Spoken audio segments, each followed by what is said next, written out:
around North Wilkesboro as Ryan Dye takes the green flag, and we are off and away at North Wilkesboro. The Sun Drop 150.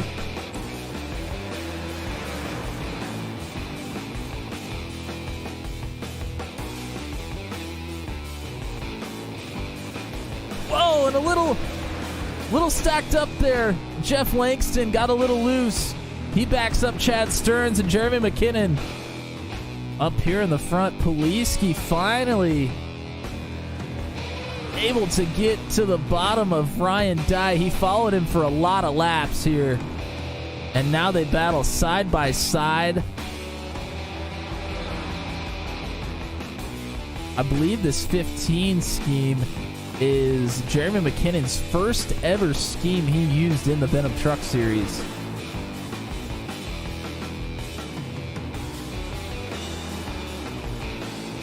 So a nice little throwback to one of the mainstayers.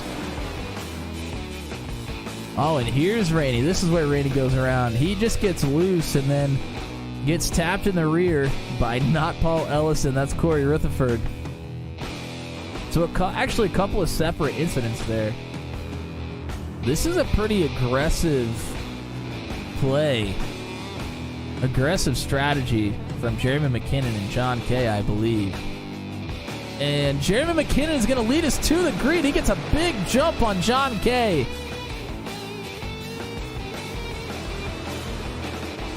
Ryan Dye on fresh tires. He'll look to make quick work of the number 2. He does. Oh, and there's a little contact. That was Langston who got in the back of, I think that was Stearns. Oh, and it's Patterson again. That was Poliski, I think. Oh my goodness, Poliski is blown up as the pace car pulls off. And we are going green. Steve Roman leads us into turn 1 again. Whoa, Jan Van Leer up the track just a little bit. John Kay really wide there through turns 1 and 2. Or gaining. Whoa, Jeremy McKinnon! Jeremy McKinnon's around. John Kay came to pit with the second group when those 2 cautions that were about 15 laps apart came out. He's on fresher tires than Roman and Dean. And you can see John Kay made quick work of Jan Van Leer. He is railing the outside of this track right now.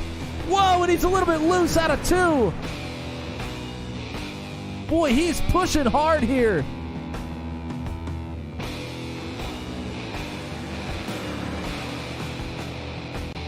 He goes to the inside now. He's been working the outside. Michael Dean forces his hand. He'll work to the inside of the 73 now. Oh, and farther back, Nathan Reynolds nearly gets in the back of Michael Krall.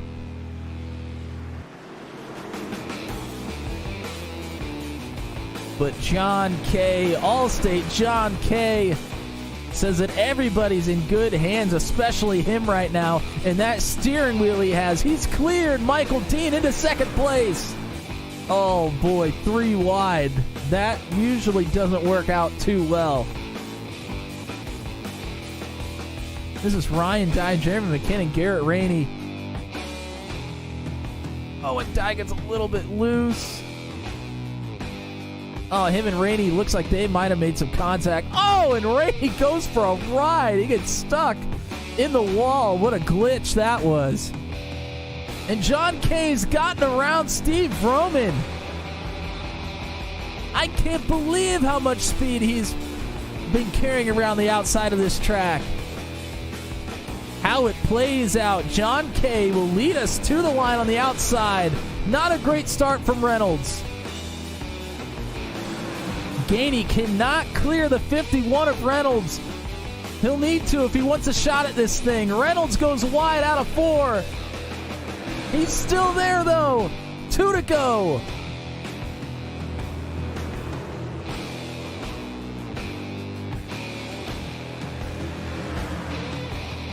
A heated battle for second between 4 trucks as John Kay will take the white flag.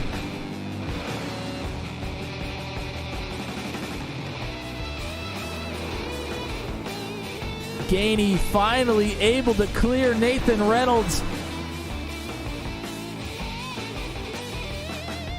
But it'll be too little, too late. Allstate, John Kay takes the checkered flag at North Wilkesboro. John Kay tried multiple pit strategies all night long, and it ends up paying off.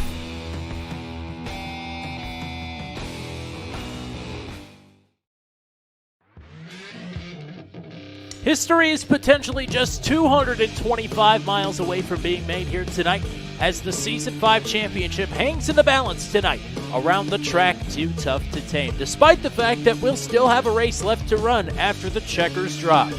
Will the Lady in Black play nice tonight in the sim, or will trouble continue to follow points leader Andy Poliski after a rocky race at North Wilkesboro last week?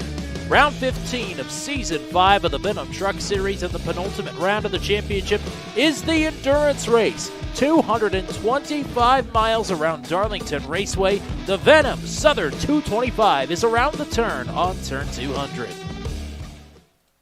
A blind knight that uses echolocation, viewing the dark, treacherous world through sound.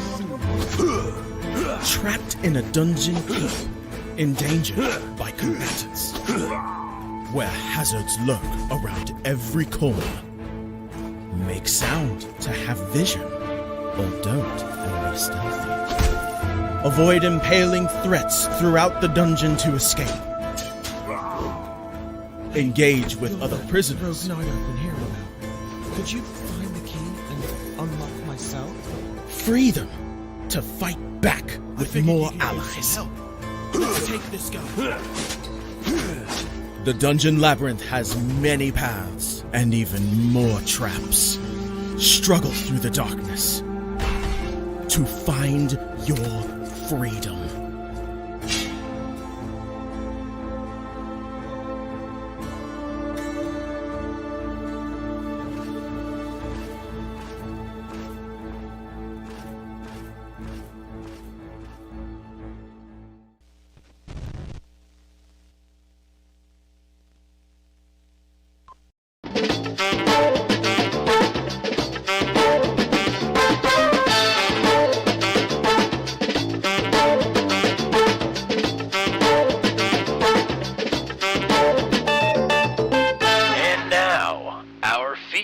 Presentation.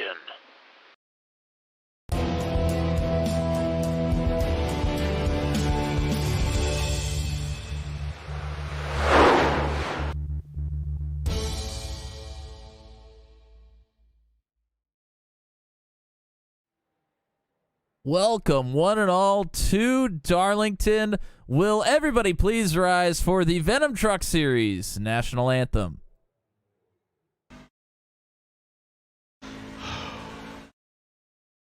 Blame it all on my roots. I showed up in boots. Ruined your black tie face. Last one, no. Last one to show. I was the last one. You thought you'd see there. Yeah, this video isn't making it to YouTube. Truck 200. And I saw the surprise and the fear in his eyes. When I took his glass of champagne. I toasted you. you. Said, honey, we may be through. But you'll never hear me complain. All together now. Pack places where the whiskey drowns. Can we make an album? I'm in. Way. And I'll be okay. I think I just big on stove. Yeah, I drank that lap Think all I'll slip to the oasis. Might should just key up and let's just all sing this. We will gain a lot of positions that way. Well, I'll tell you what, I lost about half a second that lap. That's what I'm saying. I picked up 2/10 on that lap. I almost called the leader. Oh, a lovely rendition there. We are back to live coverage of the Venom Southern 225. No context will be provided. here on turn 200. Qualifying is just wrapping up here. We are headed to the pre-race warm-up session. It's Tommy Cook, it's Matt Williamson, a lot to discuss here tonight. But first, a huge thank you to you, partner, for stepping in and stepping up while I was gone last week.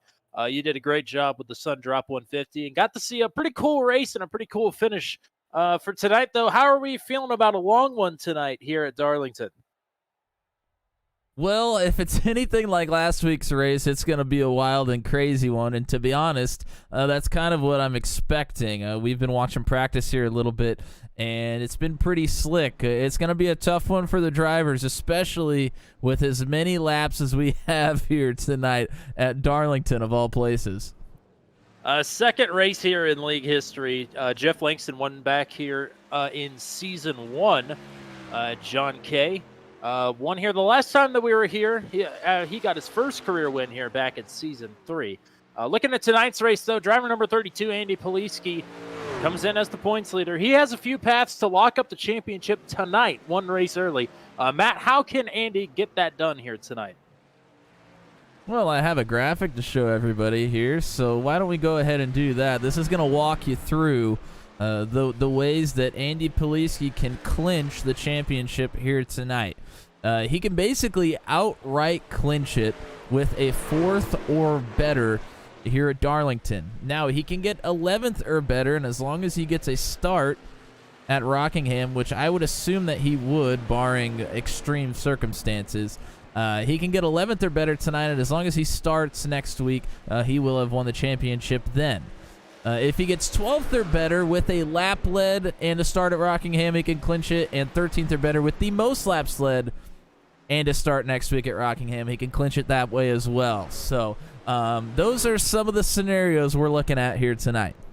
So basically, even if he gets a top 10 here tonight, the celebration is not on until he takes the green flag next week at Rockingham. But if we can get him a 4th place finish here tonight or a podium, the celebration is on. We can coronate Andy Poliski as the champion. But I'm not going to say another word about that just to not jinx the poor man.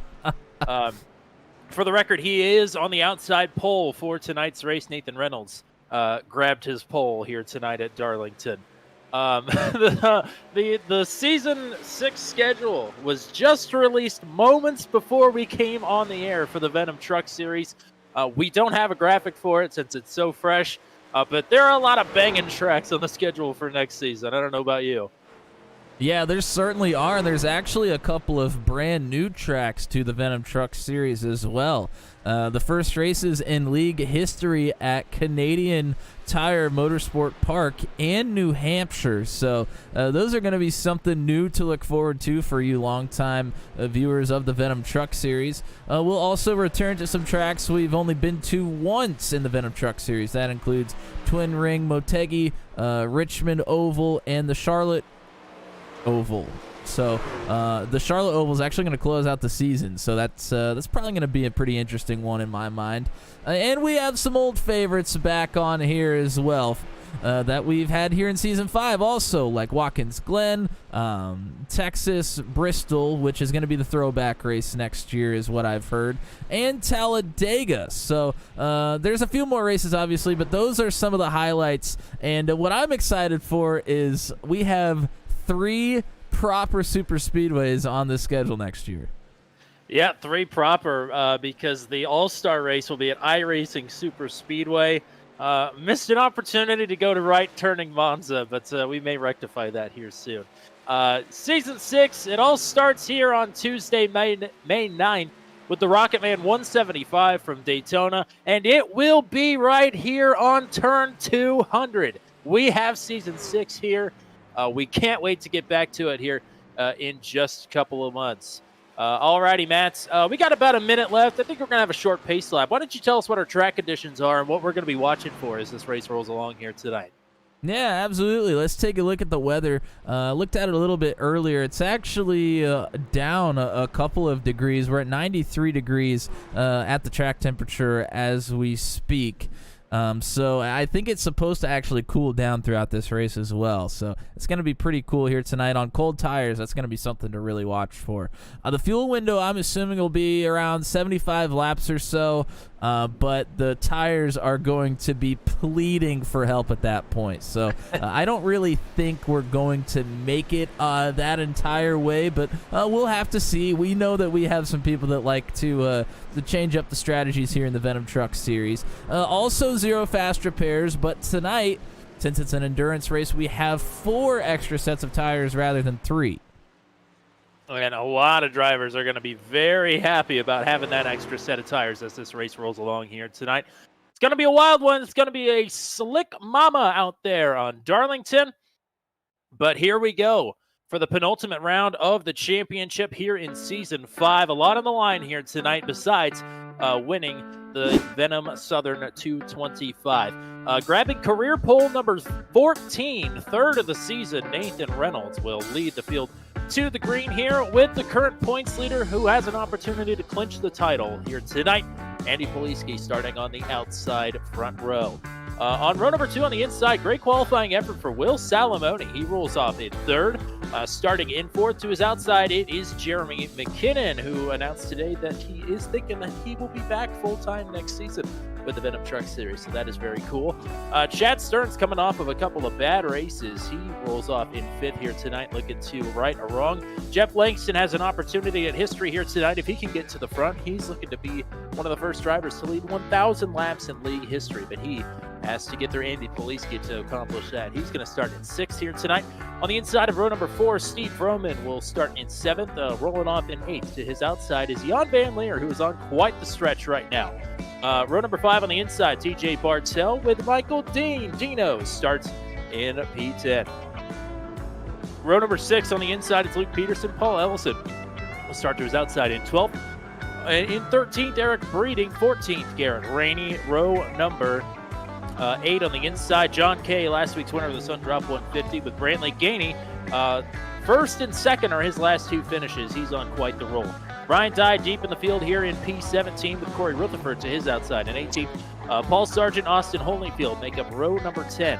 Deep in the field, last 2 drivers to put up a time. Ethan Patterson will start at 21st and a 4-minute, 14-second qualifying lap for Kyle Zittel. He is in peak form. He's starting at 22nd. Rodney Matney, Michael Kroll then on row number 12. Pascal Samard, Cole Maxwell on row number 13. Kyle Dumick and Flinky Roberts, I think, is here. Actually, no, he's not, and neither is Pascal Samard. So we've got 26 of the 28 drivers registered for the race in the sim right now as the pace car heads towards turn number 4 and hangs a left into pit road. Nathan Reynolds, Andy Poliski leading the field to green for the endurance race. The Venom Southern 225, and it is underway.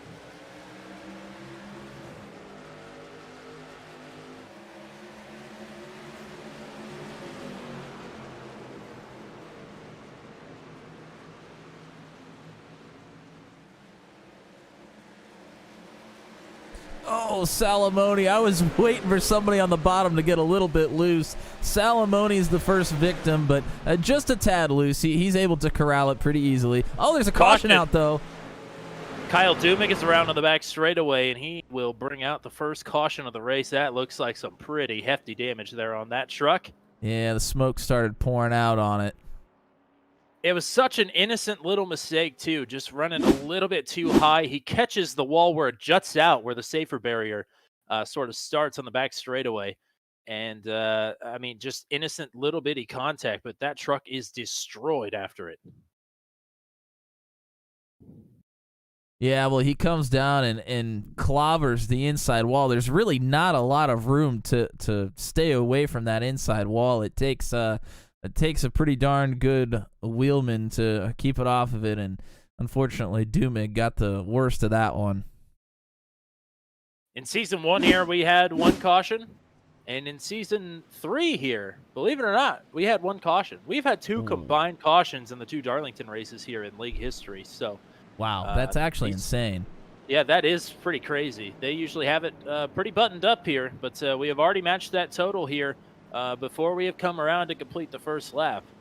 The saving grace for Kyle Dumick is going to be that maybe if he can hang around for half an hour, get that motor rebuilt in the sim, maybe some of these other drivers will start knocking themselves out, and he can pick up a couple of positions here as the race rolls along.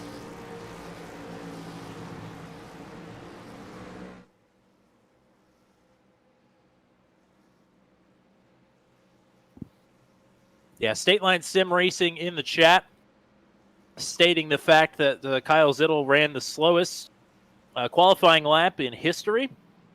And indeed, I didn't misspeak earlier. He ran a 4 minute and 14 second. 4 minute 14.752 for one lap here at Darlington. That is pretty That's slow. a heck of a time if you ask me. Never done before, just not in the good way, I suppose. The best there is, the best there was, and the best there ever will be in terms of qualifying times here at Darlington. He's up 4 spots already, 22nd to 19th. That is 4 spots, right? Is that 3 spots? I have no idea how many spots that would be that 3 is. spots, partner. Okay, he's up 3 spots already. Pretty good run. Michael Krall is up 4 spots, though. 24th to 20th. The biggest mover up front right now is Jeff Langston. I talked about him needing to do a little bit of work here to get up to the front. Well, he passed 2 cars there, or 2 trucks rather, on that opening lap, up to 4th already. And so the contest to be the first to 1,000 in terms of leading laps in league history here tonight is between Andy Poliski and Jeff Langston. Andy Poliski, I'm going to look at the exact number here. Ryan Dye sent it to me earlier, and I want to say it's there we go. 20 Andy laps for Poliski. Yes, Poliski needs to lead 20 laps here tonight to be the first to hit 1,000, and Jeff Langston needs to hit 47 laps led. And both are entirely possible, but they have to get past Nathan Reynolds to get it done. Who is in control of the restart. He elects the bottom here as we are coming back to the green flag on lap number 5. 161 laps still to run here at Darlington.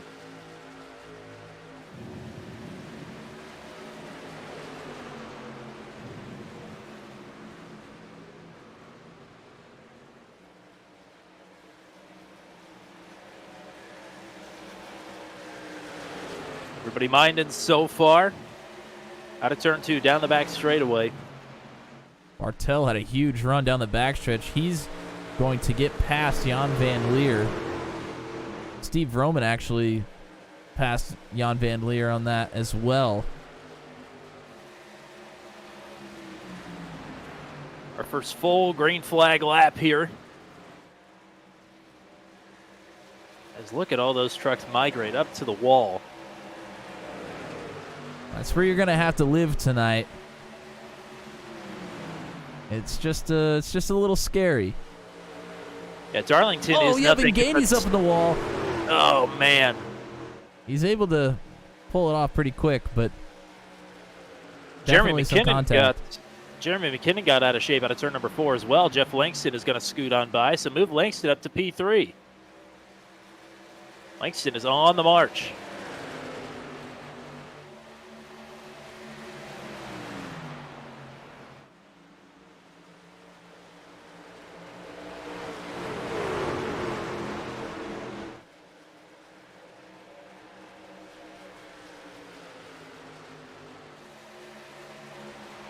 As Nathan Reynolds continues to lead here right now by about 0.3 of a second. Another 0.3 behind Andy Poliski is Jeff Langston in 3rd. And McKinnon is pulling up to the back of the 21 once again as well. Chad Stearns right now rounds out the top 5. See, pretty much everybody's single file right now.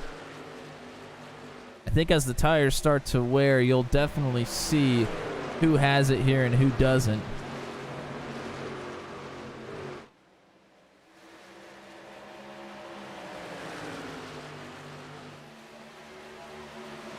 Poliski closing in on Reynolds here a little bit.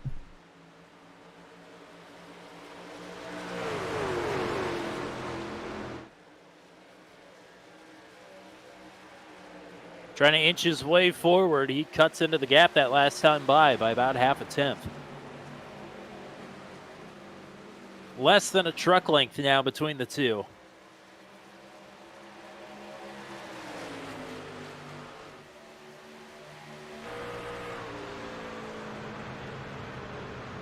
Catching him is one thing, but how are you going to get past?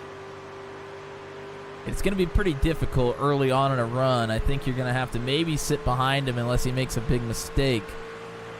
Reynolds, that is, which I don't foresee that happening, but you never know. I can only... Ooh, wow.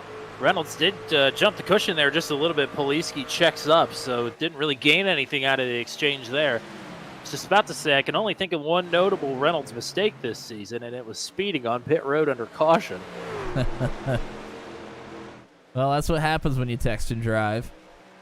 It sure is. That little bitty checkup really shook Poliski up, and now Jeff Langston is chomping at the bit to get around the 32. Here goes Poliski back on the move, though. I was just going to say, the good thing about this track is if you do just get a tad loose, it's pretty easy to rebuild that momentum back, and you can recover pretty quickly. You just can't let it get away from you too badly. Poliski definitely looks like he's faster than Nathan Reynolds right now. The question is whether or not Poliski is better than Reynolds or if Reynolds is just conserving. There's certainly something to be said about managing your stuff here during the endurance race at a track like Darlington. Because, man, Poliski is inches away from that outside wall.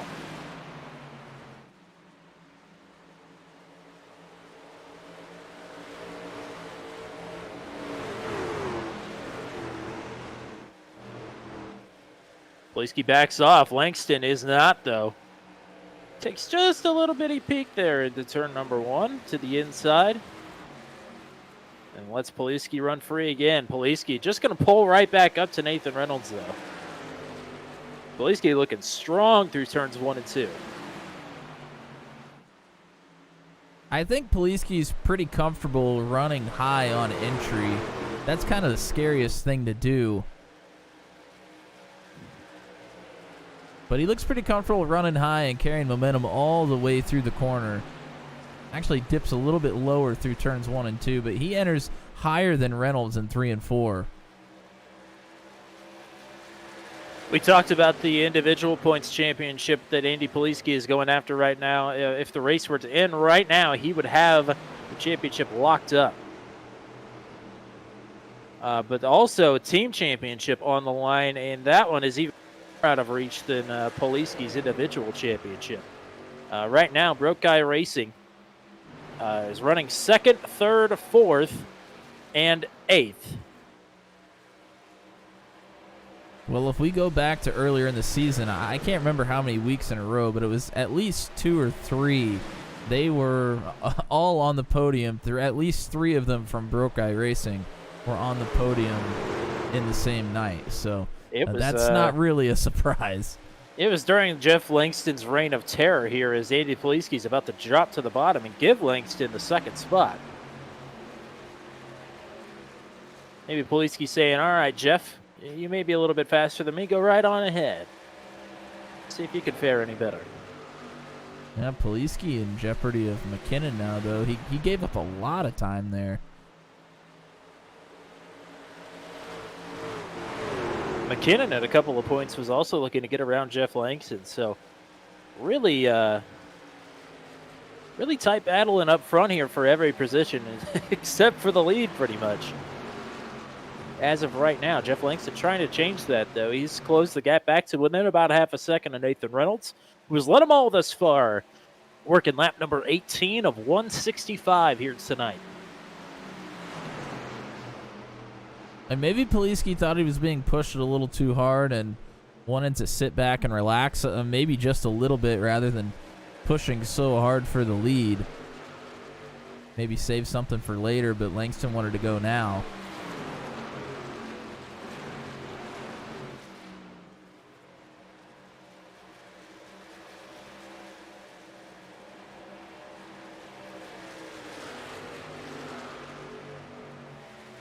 Farther back, not a ton of movement. Michael Krall is up a couple more spots to P18 now. Oh, it looked like somebody was in the wall farther back. I missed it. Maybe I'm imagining things. And at the line, and now the pass is complete. Jeremy McKinnon has gone through on Andy Poliski for 3rd.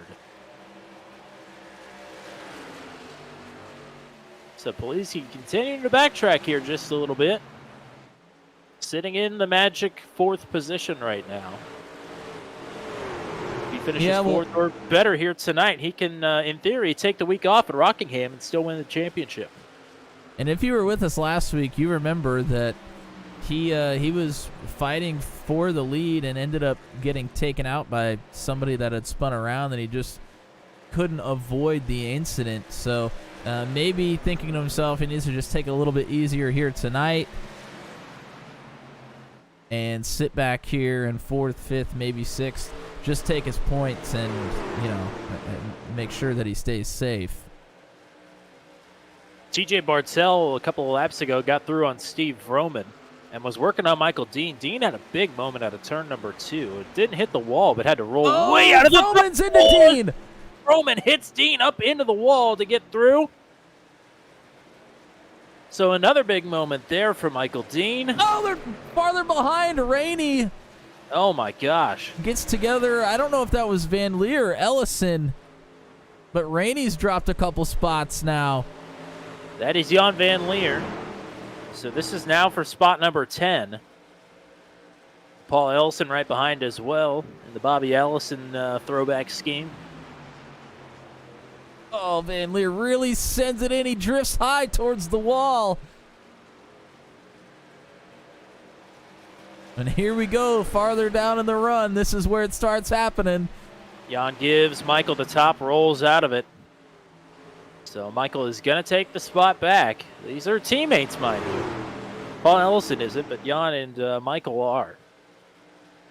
And they both have some scuffage on the right side over the numbers there. That's the old Darlington stripe. And I'm sure everybody by the end of this one is going to have a little bit of paint, courtesy of the outside wall here at the unnecessarily tight Darlington. Back up towards the front, talking about Andy Poliski. He lets Chad Stearns through as well. And now under fire from Salamone. Luke Peterson is on pit road and torched. So I don't know what happened to Luke Peterson. That may have been who I saw go down towards the wall, and I just kind of missed who it was.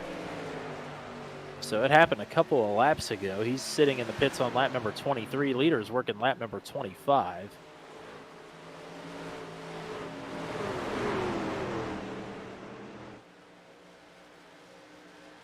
Oh, he actually got up into the wall at turn number 4 and spun out and clobbered the inside wall. So big trouble there for Luke Peterson, unfortunately. Hey, he led some laps last night in Truck 200.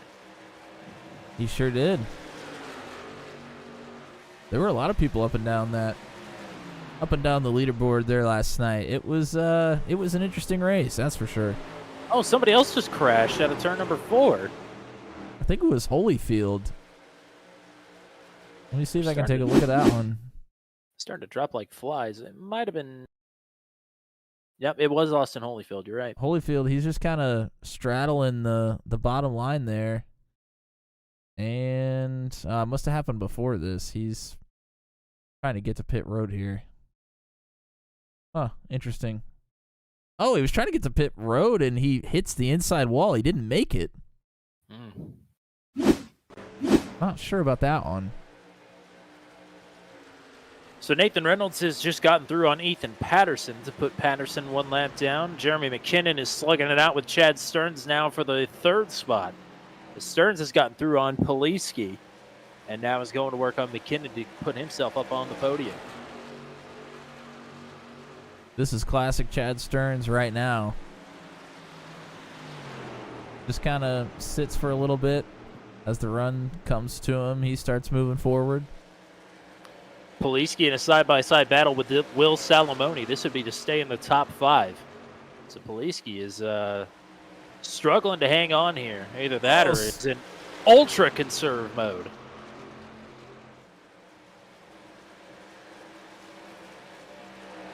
Boy, Salamone really sent it in through 1 and 2.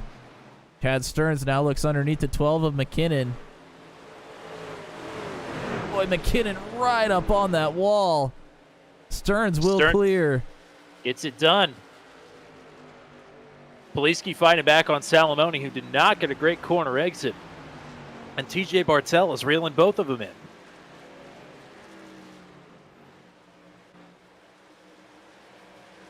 Yeah, and right behind Bartel is Steve Roman. Now, behind Roman, Ellison is about 3.5 seconds back or so. So after Roman, Poliski has a little bit of a gap to sit and play nice, hopefully. Boy, we're getting bottled up here in front. I think a couple of lap cars are back out on the track. Kyle Dumig is back out on the track, but he was all the way down below the apron. He did the smart thing and stayed out of the way. So. Oh! And that's Ethan Patterson, I think, that just clobbered the outside wall. Oh, and he's... That was almost exactly what happened to Kyle Dumig. He barely kept it down on the apron there. Nearly got to Steve Roman. Somebody just hit the wall. It sounded like it might have been Cole Maxwell. Oh, I heard the noise. That's all I heard. I think we're going to hear a lot of those tonight. Yeah. Chad Sound like Stearns they have it now. on the soundboard. Yeah. Chad Stearns now working on Jeff Langston. Stearns is just being really smooth right now. This race isn't chaotic enough for Chad Stearns to be at the front. Where's the fire and brimstone we usually see when he gets to the front? Jeff just came over the radio to let Chad through. And there he goes. We just had 3 people hit the wall all within about a lap and a half, so I wouldn't say anything just yet. That's true. That's a good point.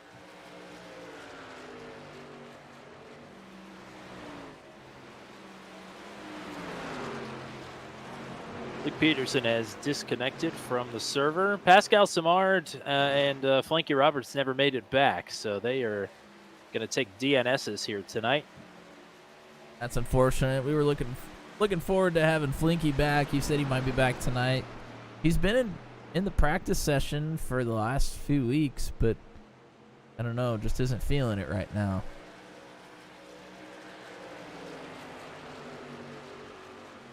John Kay further back in the pack is not having his patented Darlington run that he was hoping to have here tonight. He is off the pace, but intentionally. He has just let a couple of drivers through. Eric Breeding, Brantley Gaining, and Michael Krall have all gotten past, as well as Rodney Matney. So he just let 4 trucks through there. Bartel has now gotten past Poliski. Poliski lets him pass on the bottom. So that's Poliski back to 7th now. And still work to do. As Steve Roman is going to be reeling him in here in just a couple of laps. Action is pretty hot and heavy in front of him. Will Salamone trying to fight with Jeremy McKinnon for spot number 4. Bartel closing in on both of them. And Jeremy McKinnon pushed hard early on. He's now slipped back just a little bit.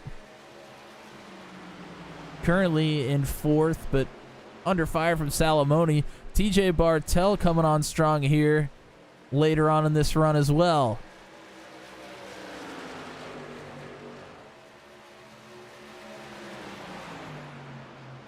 And Kyle Dumig is going to call it a night, unfortunately. So I believe he'll be the 26th and final finisher in tonight's Venom Southern 225. Just as we thought Salamone would close in on McKinnon, Bartel has closed in on Salamone. Bartel has unlocked some serious pace here.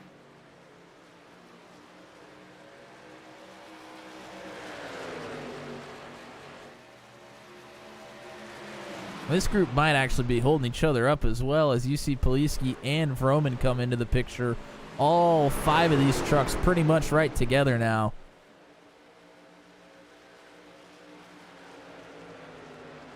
Bartel. Sorry, go ahead. Oh, Salamone pulls down to the bottom.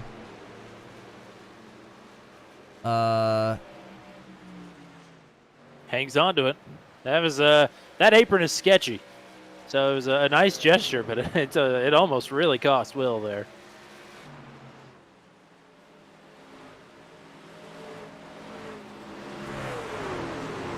So Bartel picks up yet another.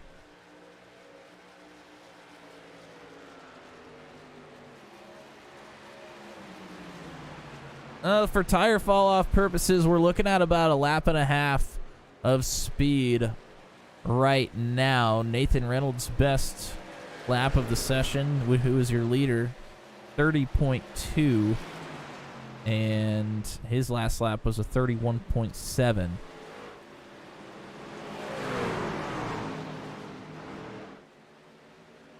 We are working on lap traffic now. Cole Maxwell, McKinnon, Bartel, and Poliski going through right now. Poliski way down on the bottom of the track. He's going to lose a little bit of speed there.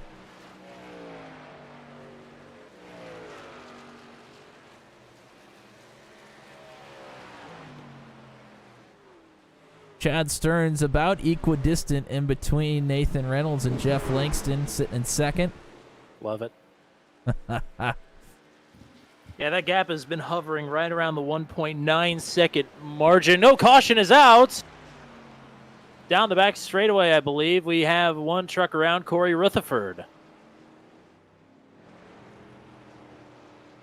So And that yet will bring again- out our second caution. First time we've had multiple yellows in a race here at Darlington in league history.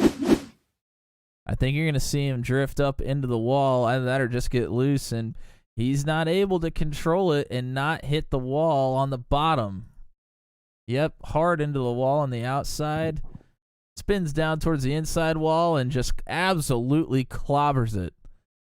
And if anybody's going to hit the outside wall tonight, you're going to see that a lot. We've seen it a couple times already.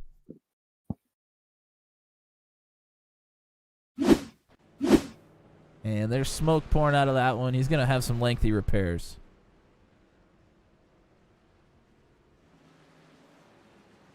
All right.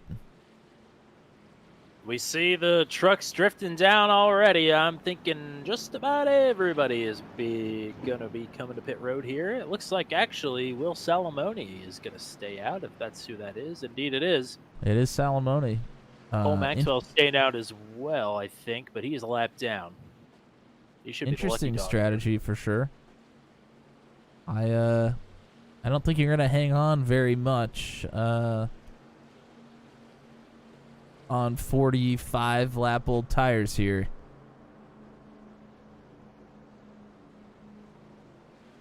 But maybe he's looking to go to the back and ride around for a little bit. I'm not entirely sure. Kyle Zittle's also stayed out, but he is 3 laps down. Not sure what happened to him for him to go 3 laps down. Ethan Patterson is going to take the wave around as well. Actually, no, he won't take the wave around because Will Salamone stayed out. And the race off pit road, I think Chad Stearns is going to get him. It just depends on where the line is, but it sure looked like Stearns beat Reynolds off of pit road. McKinnon will overtake Langston to go back up to 3rd.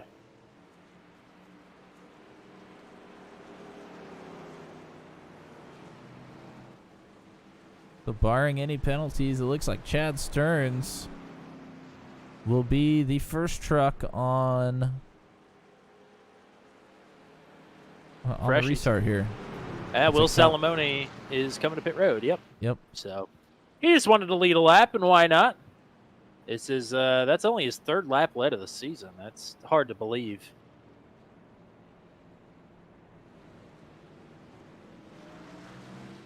And speaking of laps led, I know we mentioned Poliski and Jeff Langston a couple of times. They're both vying for 1,000, but in that opening stretch there where Nathan Reynolds led the first 43 laps, he has hit 750 career laps led in Venom Truck Series competition. Nice. So that's pretty cool. One Boy, of 3 drivers with 10+ wins.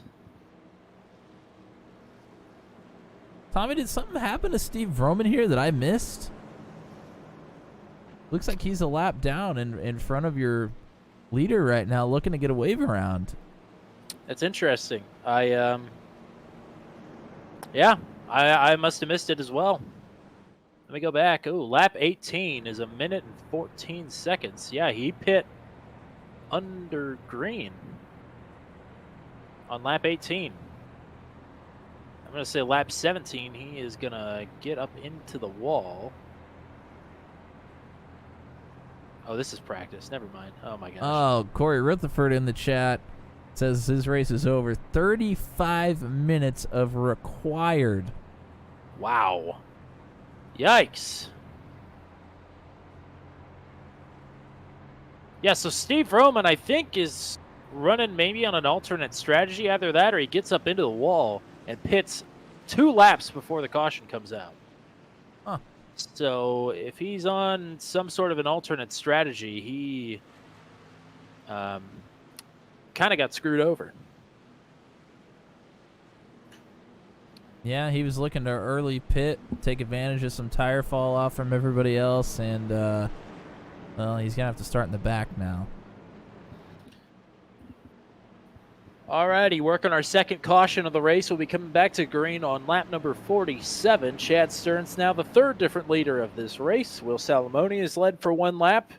Stearns now for 2, and the rest of them have gone to Nathan Reynolds, who will restart on the outside of the front row.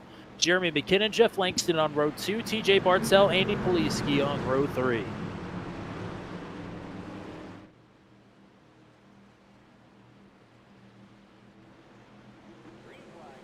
Green flag. Nathan Reynolds was ahead of Chad Stearns there. But he lets Chad Stearns roll ahead into turn number 1. Cold tires for a lot of these guys. This is going to be nervous moments here through 1 and 2.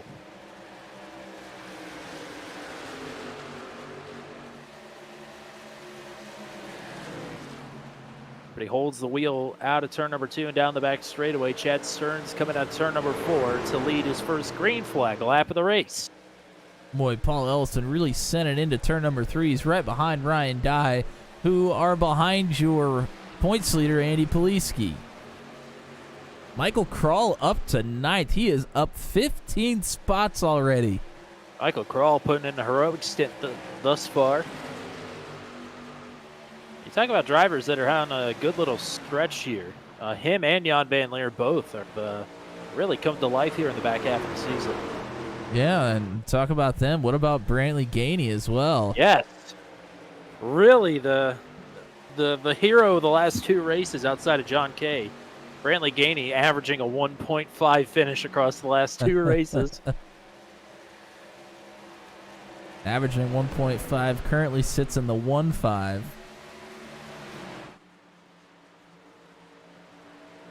Top 3 have pulled away from the rest of the field, but Chad Stearns is not pulling away from the 5-1 or Jeremy McKinnon in the 12. The Intimidator is filling up the mirror of Chad Stearns.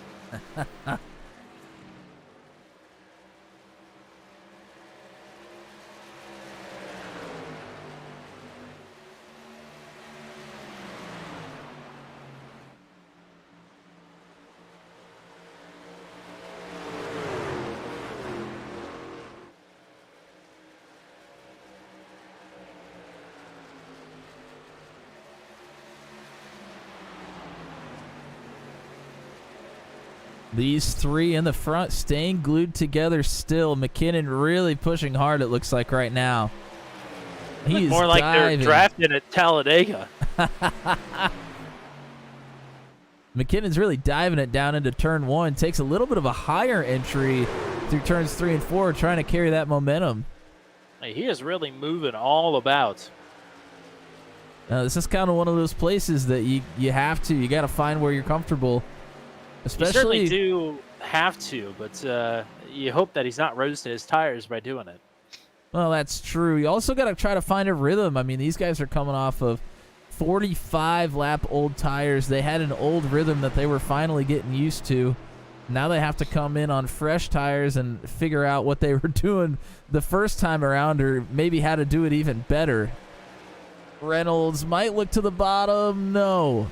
Truck in the wall, turn number 4. I think it's Austin Holyfield, but he keeps it with the pedal down. I think we're going to stay green, but he rode that one for a while. Man, you're not kidding. It looks like they're drafted at Talladega. They are glued right now.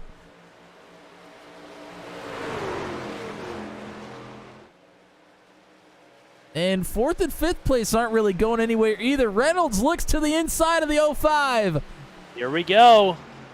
Looking to get back to the top spot. He clears Chad Stearns. Here comes McKinnon now peeking to the inside of Reynolds. Man, look Reynolds. at McKinnon. Down low to cover. Just What like a that, move. Jeff Langston is here now as well with TJ Bartell. Top 5 nose to tail. Well, I was about to say 4th and 5th aren't going anywhere either. They were right there behind McKinnon. Stearns starting to break up the party here as he starts to slide back just a little bit. McKinnon is hanging in step with the race leader.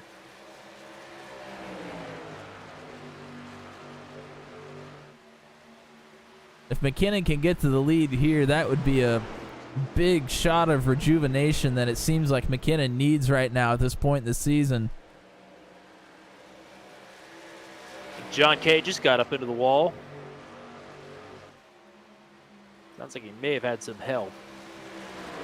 My goodness, the 12 is just all over the back bumper of the 51. He looks to the inside. He has a bit of a run. He'll have the look this time. Using the apron. Left side's below it. Reynolds will have the momentum off the top side. And he hangs on for now. Behind them, Langston and Bartell both got a little bit out of shape. Bartell goes through on Langston and moves himself up to 4th.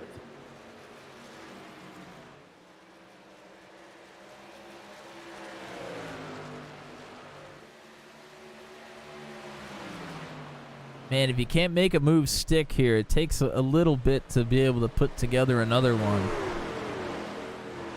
McKinnon really launched it low into 3 and 4, and McKinnon has been running the highest of your leaders. He enters really high into turn 3, so doing quite the opposite to try to make a pass.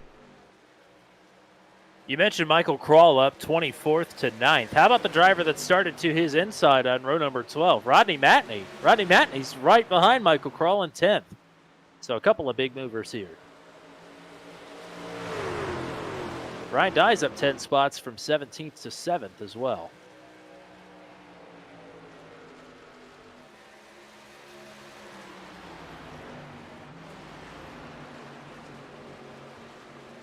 Andy Poliski staying strong here in 6th as well. Not too far behind Langston.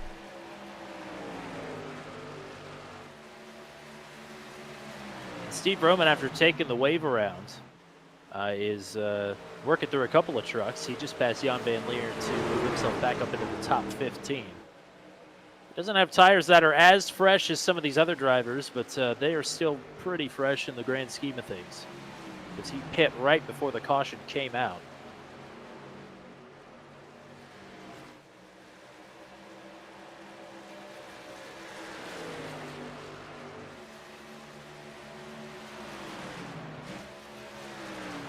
Farther back, you mentioned Matney also up a lot of positions. Salamone will try to get around him on the inside.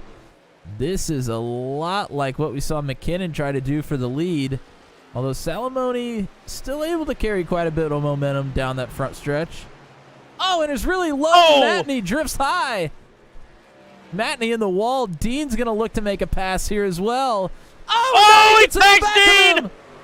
Oh, that is big trouble for Oh. Michael Dean.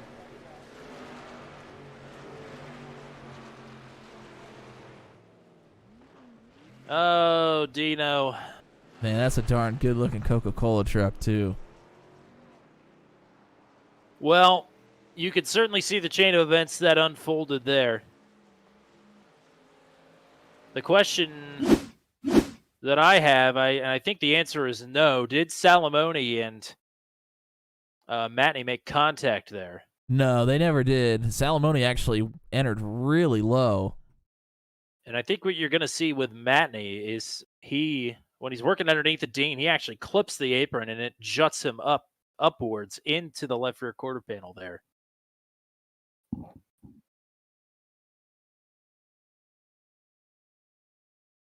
This is entering one. You see Salamone goes really low below that dotted line. Matney just sends it off into turn one, gets into the wall. So he's trying to corral this thing. Meanwhile, Michael Dean still carrying the momentum on the outside. He'll try to make a pass.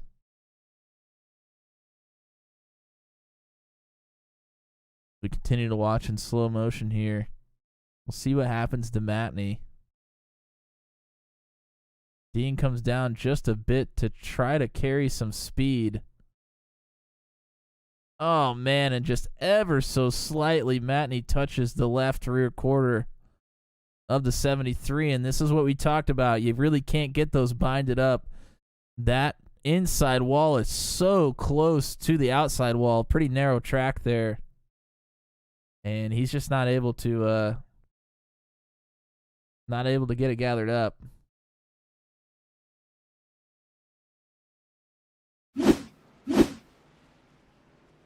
Ethan Patterson gets the lucky dog. Paul Ellison has stayed out, and it looks like he is going to stay out. Everybody took 4 tires except for Chad Stearns, who I think has either taken 2 tires or fuel only. He came out well ahead of Nathan Reynolds, who did come out in second off of the pits. Andy Poliski's up a couple of spots off of that as well. And the good news for Michael Dean, despite how hard that hit was, no meatball flag, so just some damage to repair. I'm sure he'll be... oh my gosh, what is happening there? Jeff Langston, it looked like he just went dead stick and nearly went straight into the wall. But Michael Dean, I'm sure, with a hefty amount of damage to repair on that truck, but no meatball.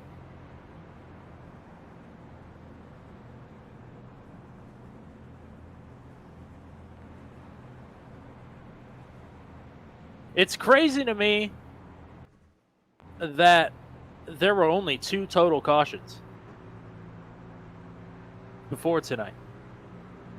I would have assumed this is one of the caution-heavy ones. Caution-heavy races, Yeah. I suppose it depends on how the race control throws them. You know, there's going to be a lot of single-truck incidents, and maybe just not throwing it for a lot of those.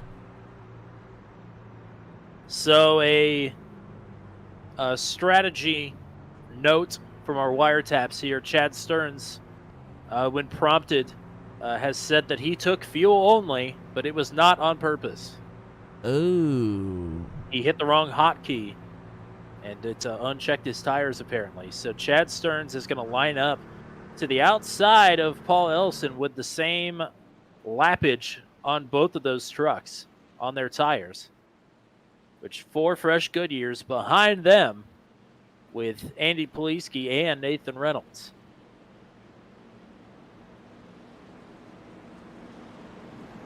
So we'll have to see if the 05 and the 55 are going to form some sort of a roadblock, if we're going to see some desperation move, or if the veterans, Reynolds, the 2-time champ, and the possible future champion starting to his outside, Andy Poliski. Well, we've seen Poliski wait for things to shake out. Yeah, Poliski's been really patient already today, so I would assume he's going to stay the same here, but when you're behind 2 trucks that are a lot slower than you, it can get frustrating. Thanks for hanging out with us here as we end our 3rd caution period. Back to the green, Paul Ellison leads the charge towards turn number 1. Not a great start there for Chad Stearns. Already Reynolds through to the inside. Poliski going to do the same. Well, Reynolds and Poliski make quick work of the 05 here. Ryan Dye and Langston still side by side. And Salamone and Krull are right behind them. Krull on the outside is going to clear Salamone down. To hang on to 7, Dye into the wall! Langston! Dye saves it. He tags Krull. Krull hangs on too.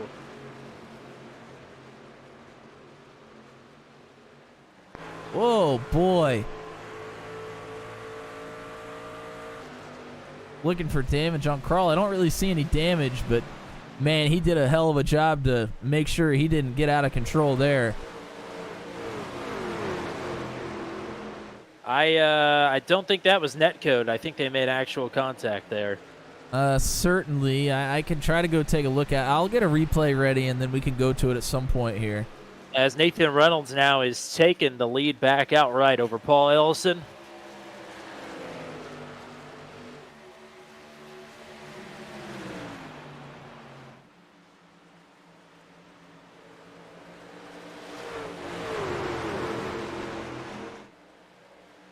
Langston and Dye were talking it out over the radio as Dye has come down pit road to repair the damage on that truck. Langston gets through on Stearns here. Whoa, Salamoni and Krull really backed up behind him. That could have been bad. Wow, Poliski just got way out of shape. He had a ton of speed. The closing rate there was a lot more than I think he was expecting with Paul Ellison in front of him, and he had to roll out of it, not to slap the inside wall. Oh, more contact! Brantley Gainey's. Oh, and Gainey goes for a hell of a ride into the inside wall. Caution is out for the fourth time here. So Gainey checks up to not pile into Steve Roman and then gets help from Jeremy McKinnon, who gives him the boot.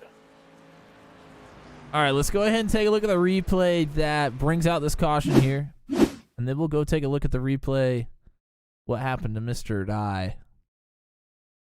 Everybody's being very nice over the radio considering what is happening. Roman gets out of control. Gainey checks up big time. McKinnon just doesn't expect it. And you're right, he gives them Das Boot right into that inside wall. Goodness. Probably going to be the... I know LFG 84 cheering for Brantley Gainey here tonight, and that is, I think, this is going to serve as the combo breaker, unfortunately, for the 22. All right, so let's take a look at what happens between Dye and Reynolds. This was right after the green flag dropped. Oop, we're going to have to go a little farther back here. They're battling side by side. This is out of turn 2. We're on the backstretch. Go ahead and go slow-mo here. I mean, they are very close together already. I think Langston may drift up the track just a bit. Let's let this thing continue to play.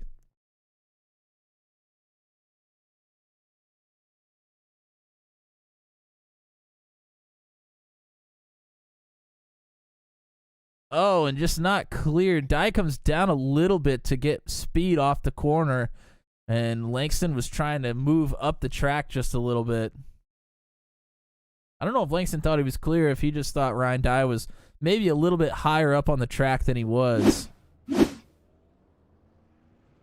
Regardless, Ryan Dye ends up losing a lot of spots on that one.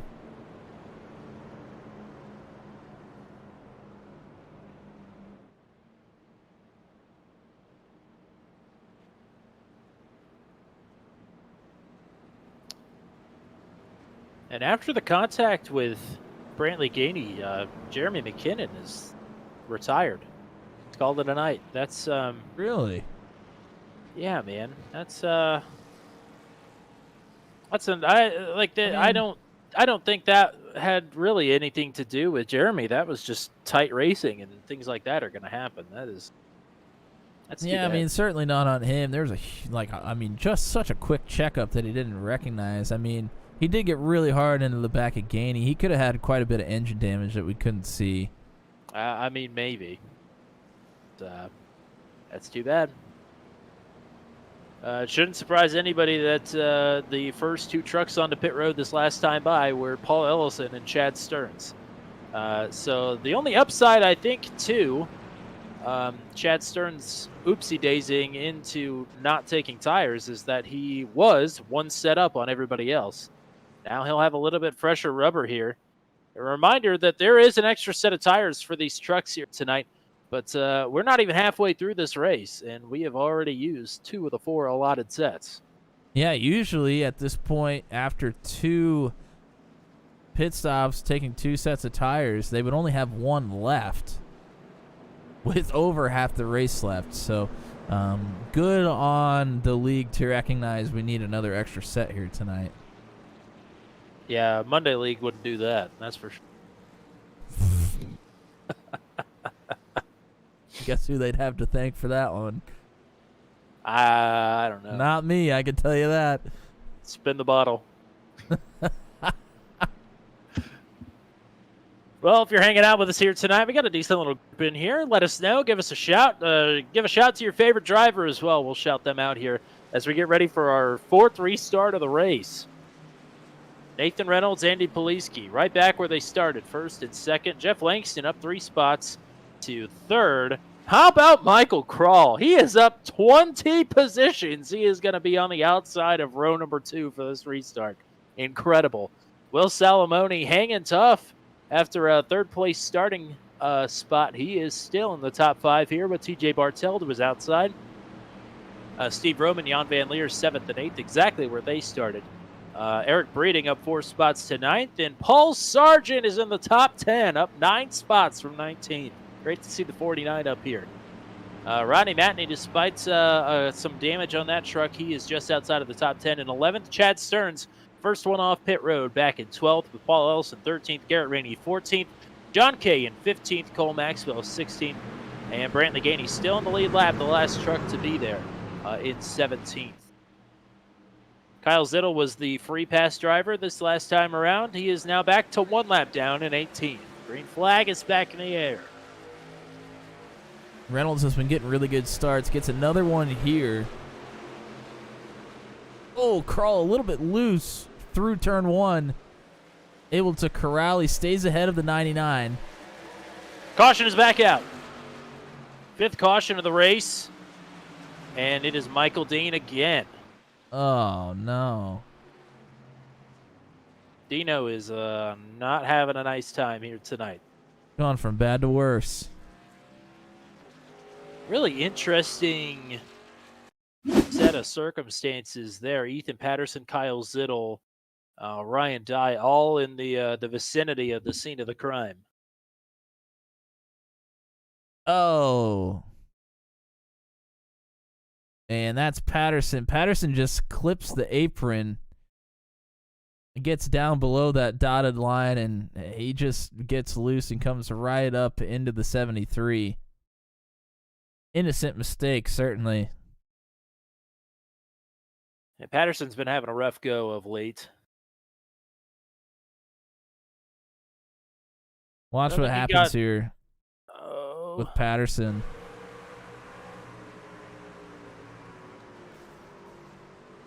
Gets onto that apron, has to check up, gets a little bit loose.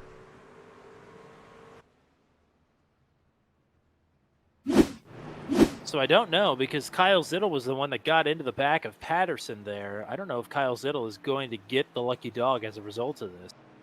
They may give it to Ryan Dye. Oh, nope, never mind. Kyle Zittel does get the lucky dog. So that's good news.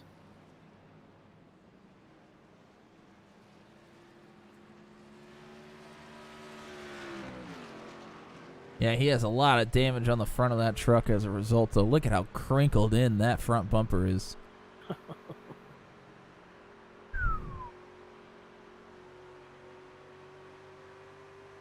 LFG84 in the chat. Shouting out the best broadcasters. Are the best broadcasters in the chat? I don't know who that is. You must be watching something else.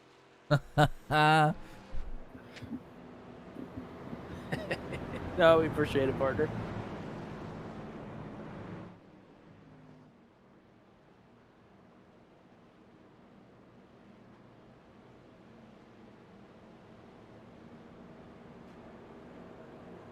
I tell you what, we are 2 subscribers away from the magic number.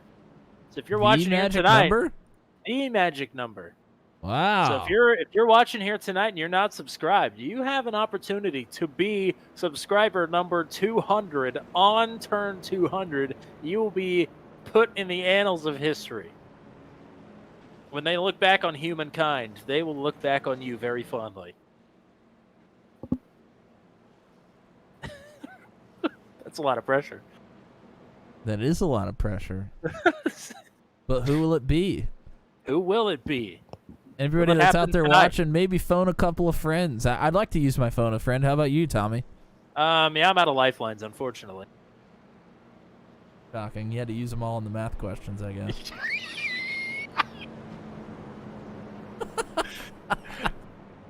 Oh, it's sad because it's true.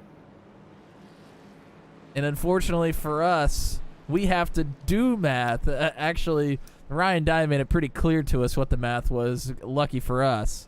Yes. I had to ask him to please do my math homework. Thank you. All that prep I'm supposed to do as a broadcaster? Yeah, can you actually do that for me? Thanks a lot, Ryan. We really appreciate it. Oh, man. How have we not gotten fired yet? That's a great question. Not only did we not get fired, they asked us back. They asked us to come back for Season 6. Yeah, if you, we'll have a nice little graphic for the Season 6 schedule for next week. But if you missed it at the beginning of the broadcast, Season 6 schedule, easy for you to say.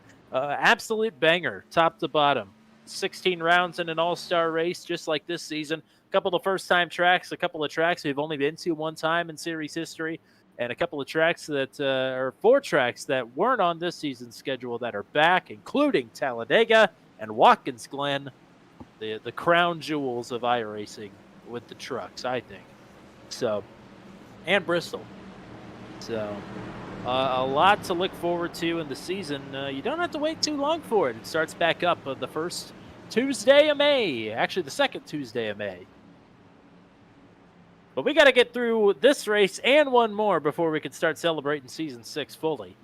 As Nathan Reynolds, after working through our 5th caution period of the race, he is back to the restart zone, and we are underway once again here. It is only lap 80, not even halfway through this bad boy. Oh, man! Bartel! A little bit of contact there. Bartel gets through. Man, these last couple restarts have been tight.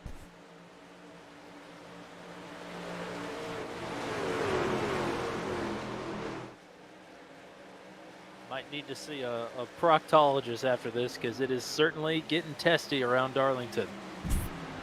Good God. Does it count if I unsubscribe and resubscribe? No, because we'll still be at 198.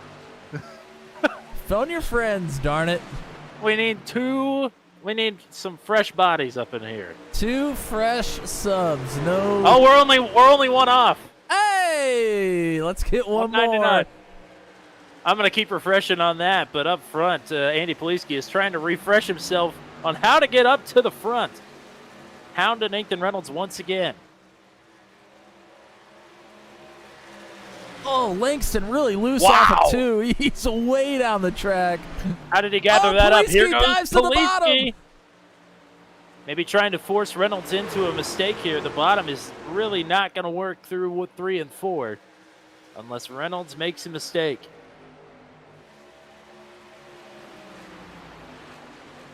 Reynolds has been pretty much mistake-free all night long.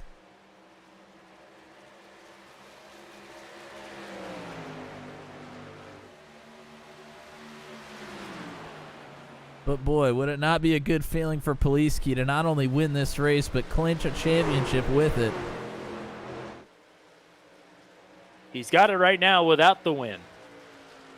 But it would be that much sweeter.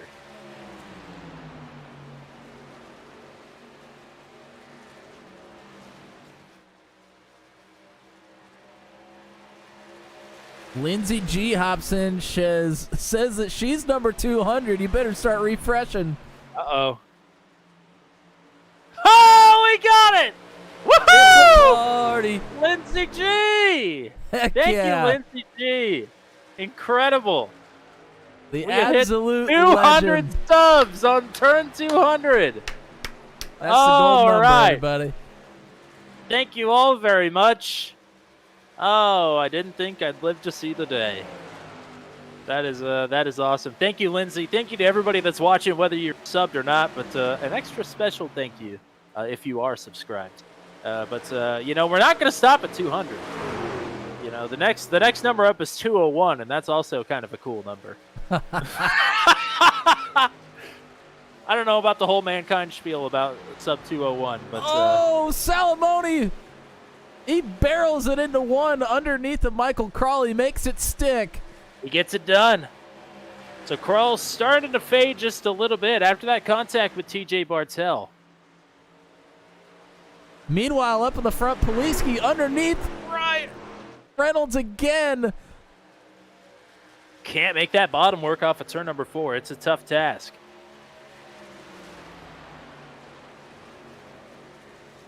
Madison, I think it does. I'm sorry. Oh, yeah, baby. Oh, Poliski had to roll out of it not to clobber the wall there out of turn number 2. So he backs up to Jeff Langston now, who is back on the march once again. And TJ Bartel not too far behind at 21. Meanwhile, Crawl under fire from the 0-0 now of Roman. He slid back a couple of spots.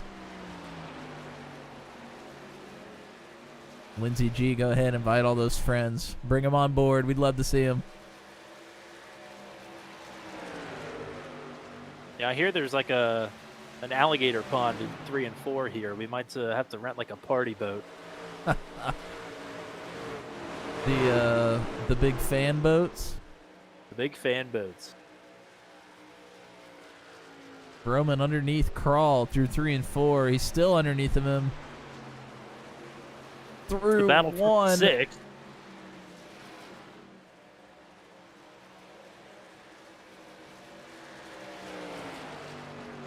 Oh, and I think the lights just came on. I think you're right. Knew it was going to happen. Sunset was set for 7:37. And we are just about 20... Well, I guess with a 2x sim speed, it'll be 10 minutes until full sunset around Darlington. Couple of big battles in the top 10 here. One for the lead. That one has subsided just a tad. Roman and Crawl has cooled down just a bit as well. Well, Poliski did take a peek back to the inside of Nathan Reynolds and nearly made contact with the left rear quarter panel with a 51. Tommy, what do you say? What do you say about a turn 200 big hat? How does that sound? Turn 200 big hat sounds pretty nice. I am a fan.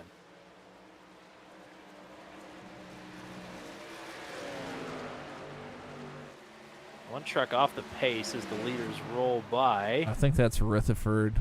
I think it is. Poliski pulls right up to the back of the 51. Rutherford does have some spots to be gained, as Austin Holyfield in front of him has disconnected. Steve Roman, Michael Crawl side by side down the front straightaway. And Crawl is going to let Roman have it, maybe trying to cross him back over through 1 and 2. I don't know if he's going to let him have it, but He's going to. He might send it into 1. He might let him have it, but he's not going to let him have it.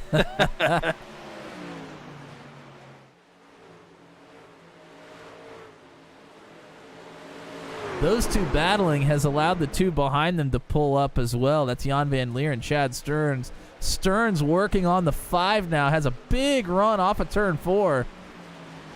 And he'll dive it off into 1. Remember, Stearns on a little bit fresher tires, as well as Paul Ellison right behind Jan Van Leer. They were on a bit of an alternate strategy, save to set. Ellison on purpose, Stearns on accident. But either way, a little bit fresher rubber on both of those trucks.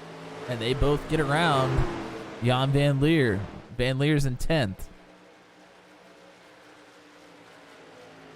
So JVL hanging on to a top 10 right now. Garrett Rainey is going to try and go to work on the 5. And up front, Nathan Reynolds starting to gap Andy Poliski just a little bit, about 0.3 of a second back to the front bumper of the 32. Jeff Langston closing in on Poliski now for second.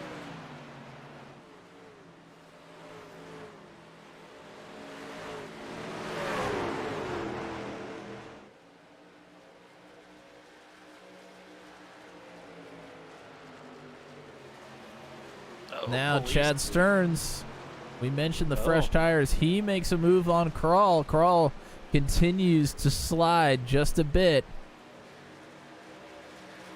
This one Crawl trying to fight back. This one makes a little bit more sense, though, with Stearns with the fresh rubber. And he may fall victim to Ellison right behind him as well. I think Jeff Langston may have gone up into the wall. He sure did in turn number 4. So Langston has fallen way off. Bartel gets through. Salamone right behind the 21 now.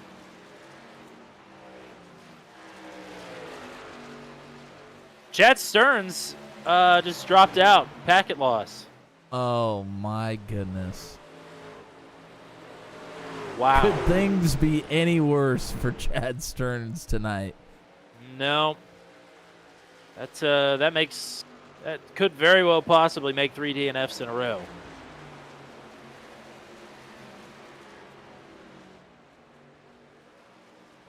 Salamone and Langston really got tight there out of turn number 4.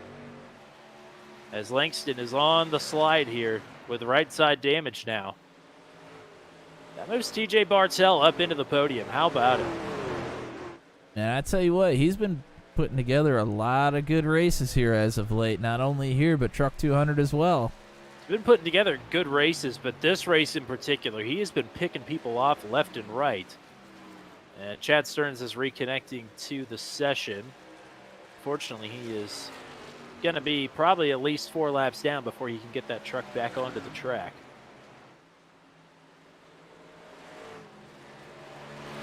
Yeah, once you lag out, especially when there's a lot of trucks in the session already, it can take a couple of minutes to get loaded into a session.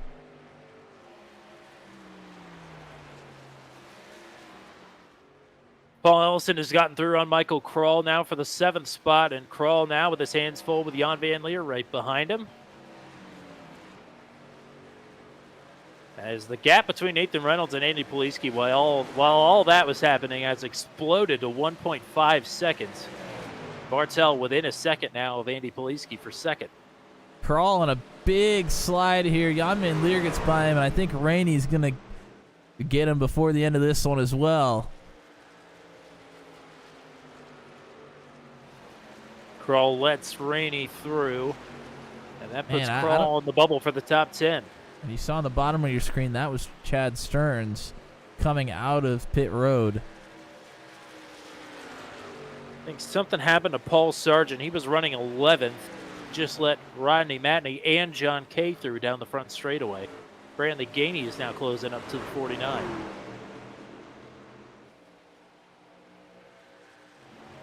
A lot of moving all the way throughout the field here, Tommy. It's the endurance race, not just for us here in the booth, apparently, but for everybody out on track. Thought it was weird that they were referring to us when they called this the endurance race. Oh, God. How did we get 200 subscribers? That's what I wanted. Yeah, that's a great question. Certainly not with our math skills, I can tell you that. No. Hey, TJ Bartel is reeling in Andy Poliski here. Pretty Within quickly, half a actually. second. Yeah. They've both fallen behind Nathan Reynolds by over 2 seconds now.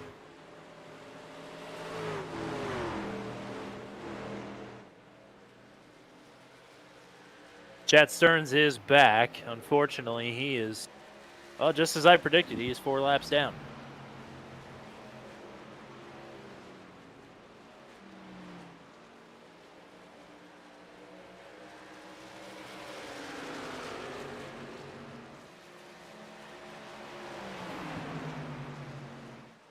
Ethan Patterson looks like he is going to be coming into the pits. Patterson is currently in 20th.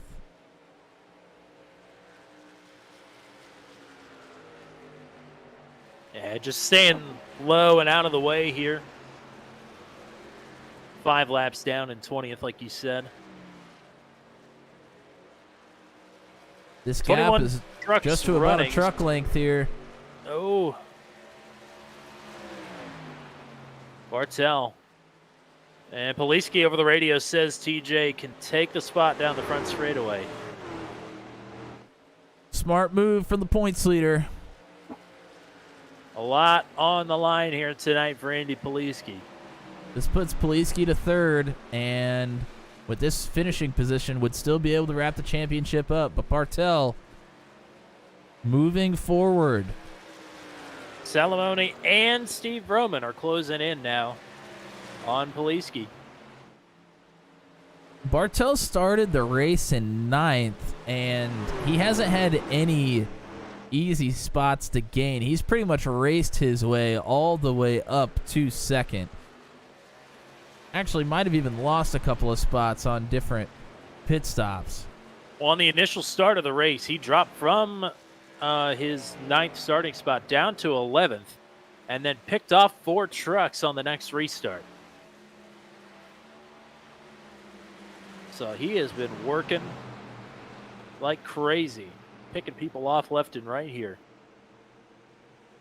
and is finally up to P2. 60 laps to go.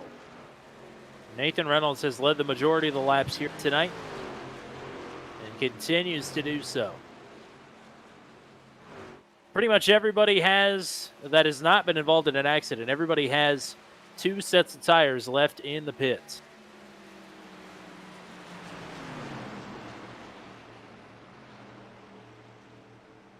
Chad Stearns came back and immediately manually disconnected this time, so leaving sort of on his own terms, but unfortunately that is going to be another DNF for Chad Stearns. 3rd straight after winning his 3rd race of the season at a crazy race at Iowa.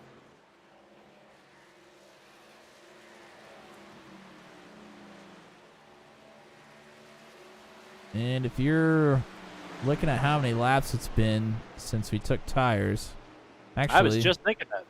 Actually, let me see. I want to say it's going to be about 34, 35 laps or so.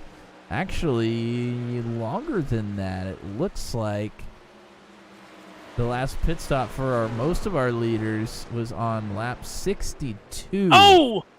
I think Ryan Dye just hit the wall right in front of the race leader. He's coming back across the track. The caution is out. Oh, and everybody scrambles.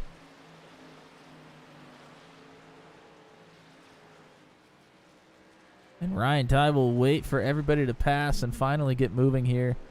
It's at least the 3rd time that we've seen that happen here tonight, where they just innocently push a little bit too high out of turn number 2 and clobber the wall right where it juts out. This time it happened right in front of the race leader, though. Well, he was side by side with Eric Breeding when that happened as well. And you're right, Reynolds was only about 3 truck lengths behind him when it happened. Yeah, entering turn number 1, Breeding, who was on fresher tires, had just gotten past Nathan Reynolds.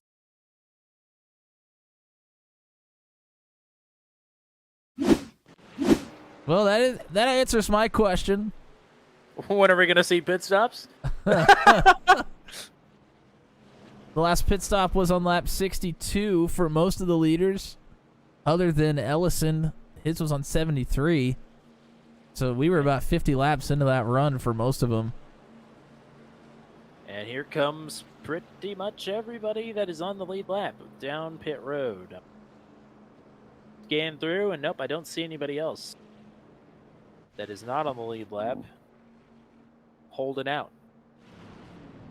Corey Rutherford is 48 laps down, and I believe Ethan Patterson is in front of him, and he is 4 laps down. So those are the only 2 trucks behind the pace truck right now.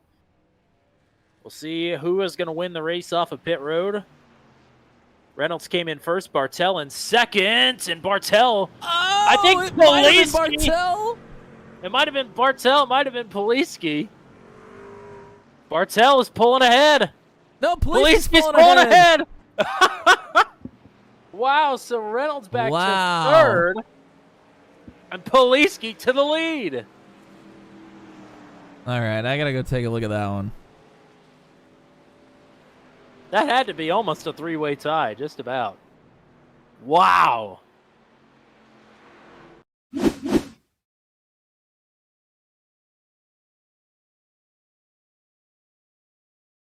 We're going to slow it down here. Yep, Poliski. I mean, Poliski and Bartel were clearly out in front of Reynolds, but good Lord, that was close. I don't know if I have another better angle to look at that. I don't think I do. This is about the best angle I have. And that was as close as it gets on a race off pit road from Poliski and Bartel. Wow. I mean, a quarter of an inch between the two.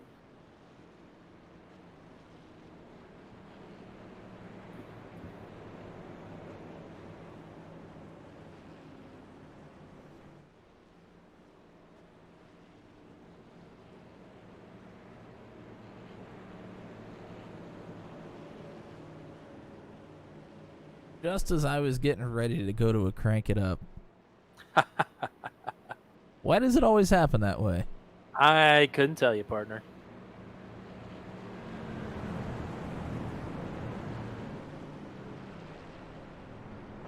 Maybe somebody needs to criticize our broadcast as much as we criticize Fox. What's this we business you keep talking about? I criticize one person on the Frox podcast. Have we had a kickpot cam here tonight? I don't know if we've had a kickpot cam. Certainly not a proper one.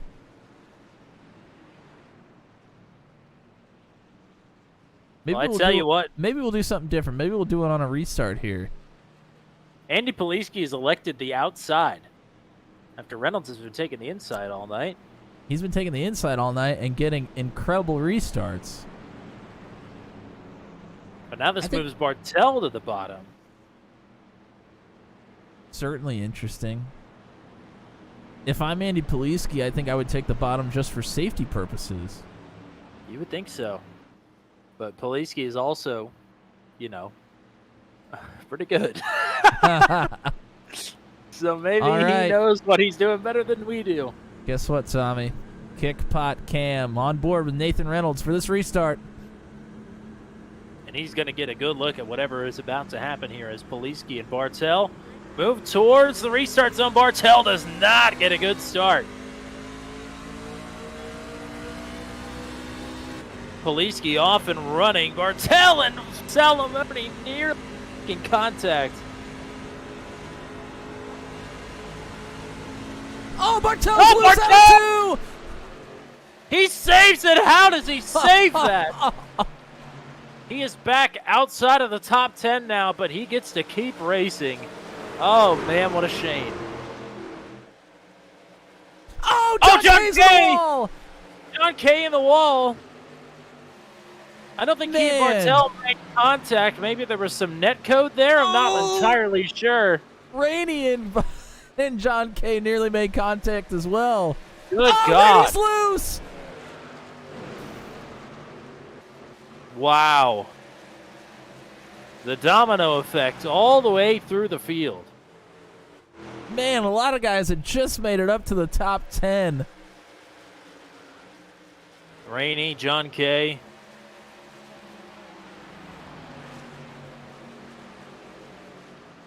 Bartel back to 7th. He's going to have to regather and put on another charge through the field. But he's working on it. He's on the underside of Jan Van Leer. And he is clear up top. We're about to have a battle for the lead. Will Salamone. He gets loose out of turn. Comes Nathan Reynolds on the outside for second. Salamone was trying to peak for the race lead on the bottom. And now he's trying to hang on to third as Steve Roman is right behind him as well.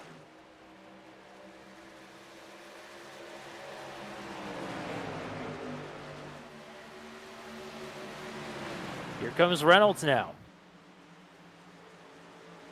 Salamone and Roman in tow. Reynolds is looking awfully fast here. Closing in quickly on the 32.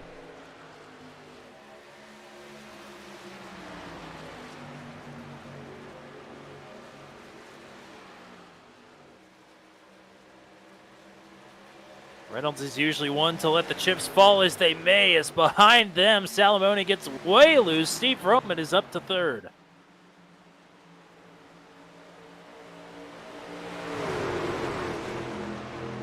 It is crazy how far these trucks can just send it into the turns on fresh tires.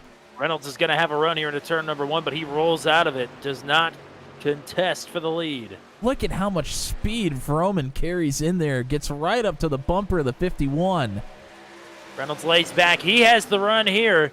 Does he look for the bottom into turn number 3? He down does. low. Powers down. Vroman looking to fill the hole. Poliski has the momentum off the top side. Reynolds tries to fill the gap. Not clear. It works, but Vroman rolls out. Poliski to block. Big run coming from Nathan this time. Oh, boy. Salamone just got loose behind all of that. And TJ Bartel is now challenging him for the final spot of the top 5. Poliski and Reynolds starting to get a little bit chippy up front here.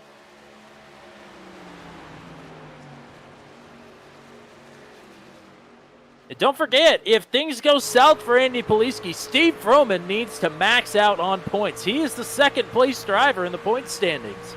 He needs good nights.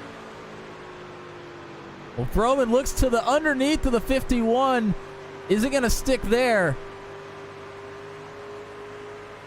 He's got to be careful with where he chooses his spots because he has trucks behind him that are looking to overtake as well. While Ellison pulling up onto the scene. TJ Bartel is back in the mix as well. Top 5 have broken away from the rest of the field.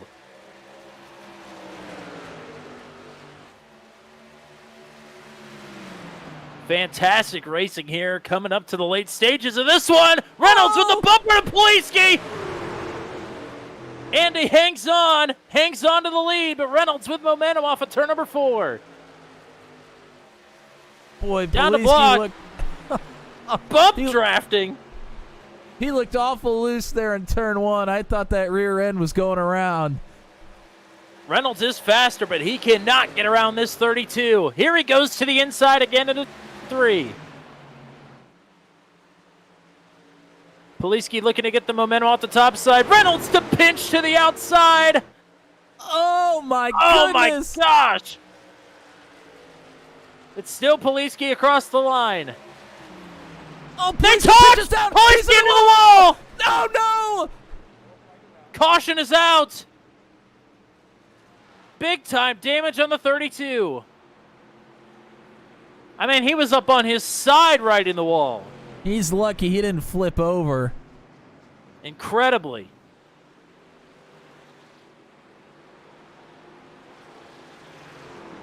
And the risk reward of running up front. Looks like he'll get a couple of spots back here. At least that's what we're hoping from the outside here. Maybe that he's not head on.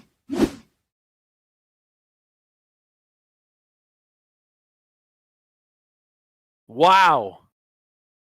Intense racing up front.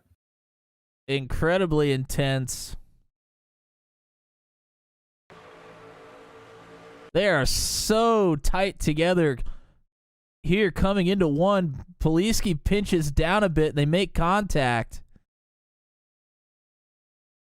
Upsets the balance, sends him up into the wall. Comes down off of it and hits Vroman and gets completely on his side. I thought he would flip over. Luckily, he does not. That would have been the end of the race for him. He would have probably finished around a 19th or so at that point. But, boy, Yeah, he got awfully lucky 18th. there. No, you're right. He would have been 19th. Yeah, very lucky that came back down.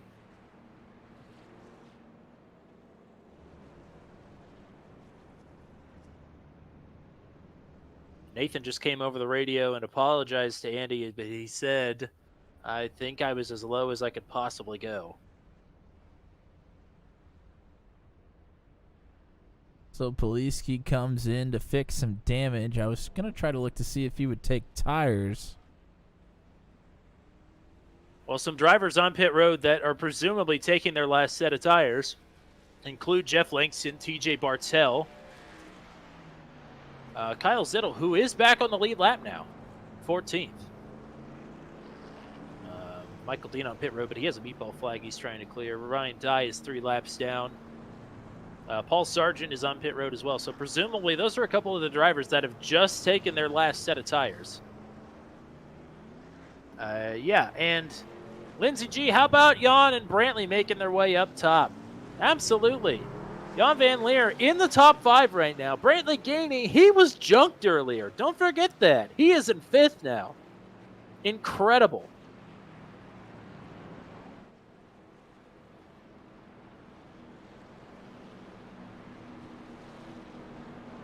Yeah, if you look at the front of Gainey's truck and the back, both the front and the rear bumper are crinkled pretty darn good.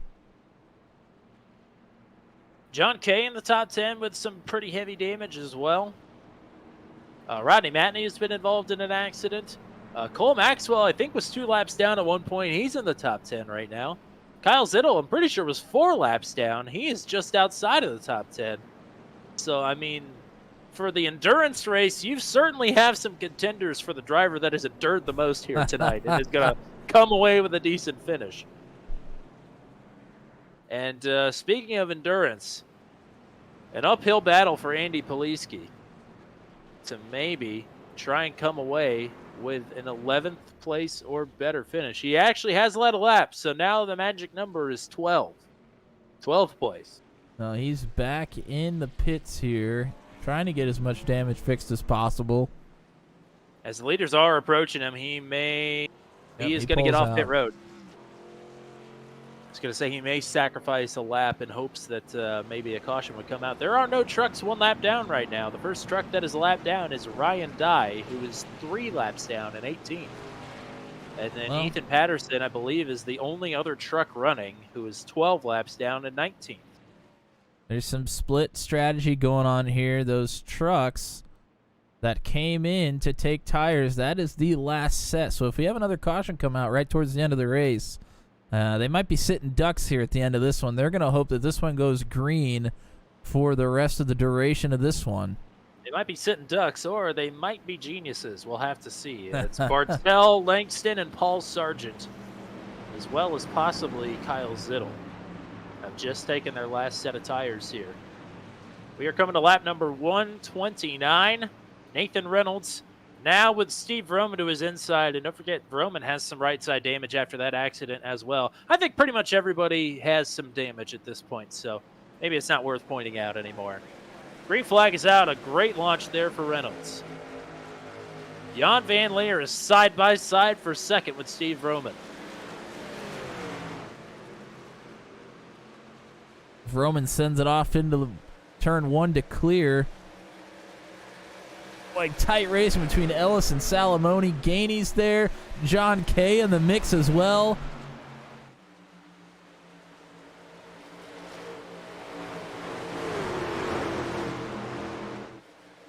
Kay looking to clear Gainey. He can.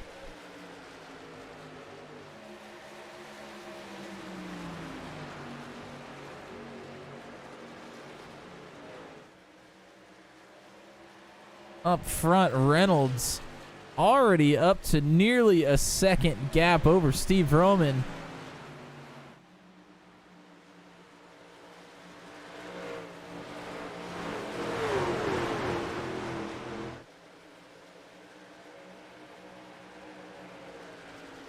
Salamone underneath Paul Ellison. On the bottom, sends it off into 1, drifts up the track. He's able to clear, but Ellison should have a head of steam here. Oh, Ellison into the wall!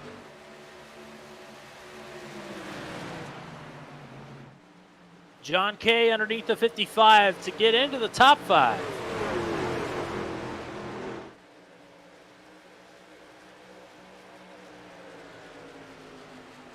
Gainey now is going to have some momentum, doesn't go anywhere with it.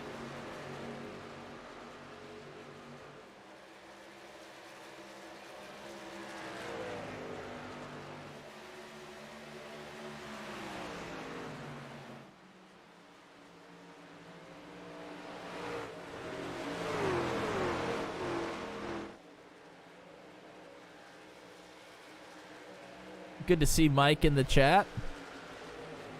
Hey, we got Mike. Big Bong, I got murdered. Oh no.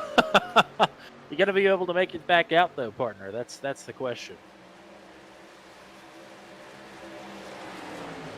A little bit farther back. Boy, this is a gaggle. Langston and Bartel, along with Zittel. Remember Bartel on fresher tires. I think Bartel may be one of the drivers that doesn't have any damage up to this point, despite a couple of moments that he's had. I don't know if I would say no damage, but certainly minimal.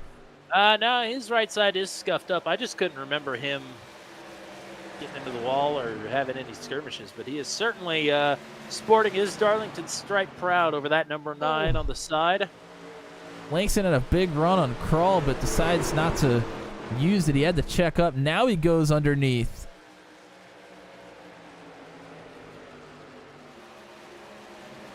Past the line, 30 laps to go.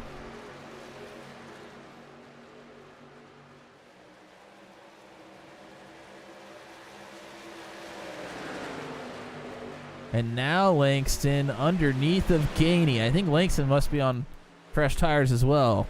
Yes, he is. Takes the spot with ease. Ooh, he drifts up the track a bit. Oh, he's loose!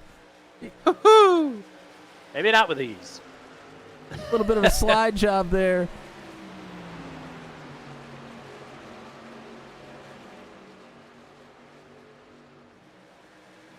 And these trucks are all together right behind John Kay, all for a battle for 6th place. Langston rolls out of it. He might be backing it up to get a run here. He is certainly going to do that. He already is looking to the inside as wow. Zittel is shaped behind these two. Oh, Langston and Kay got together. Okay, trying to hold big on to it. damage. Oh, 3-4. Bartel involved. Michael Kroll, Paul Sargent. Oh my. Wow, It's a massive melee. pileup.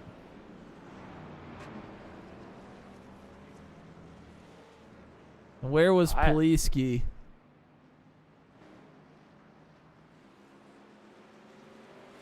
Wow, that is some awful netcode between those two. I mean, they are maybe going to come together, but before they even touch, Langston is damn near on his left side.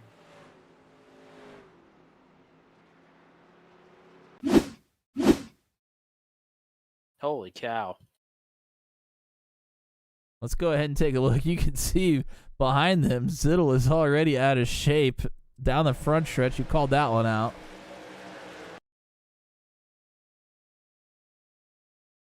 Let's go chase cam. Oh, maybe I need to take a little bit of a better look at it. Looked like they were pretty tight to me. John definitely comes down. He says as much on the radio, but just the way that their trucks explode away from each other, that is an unnatural netcode-like interaction there. I don't know what you're seeing on mine. It looks pretty normal, to be quite honest, but I won't argue with you here. I'll let it speak for itself. But once these two go back up the track, my goodness. Oh, boy. Crawl absolutely plows into John Kay. I mean, couldn't have hit him any harder. Zittel spinning there. Sargent spinning also. Poliski was a long ways behind this. Must have a lot of damage. So he actually stays clear through it all. And he will certainly pick up a couple of spots. In fact, with all the people that just wrecked and went a lap down, Poliski is in 12th, which is the magic number. And Poliski's back in the pits trying to get more damage fixed. So we just had some pit strategy happening. I want you to check real quick if you can. In my calculations, Garrett Rainey may or may not still have a set of tires sitting in the pits, but he is the race leader right now by virtue of not coming down pit road. It's... I think you're correct. I'm showing that the last time... Oh, I don't know if this is actually correct, though. Showing that last time Rainey came down pit road was 110, but it says that Rainey all the way through Gainey all pitted on lap 110. Did anybody else come in there? Yeah, I mean, Reynolds, Roman, Jan Van Leer, Will Salamone. I mean, everybody came in. Okay, this is not quite correct then. Huh.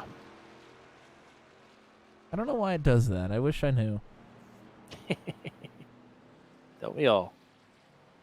So the mystery is still up in the air. It's just a question of whether Garrett, who has been in a couple of skirmishes here tonight, snuck one in on us earlier or not.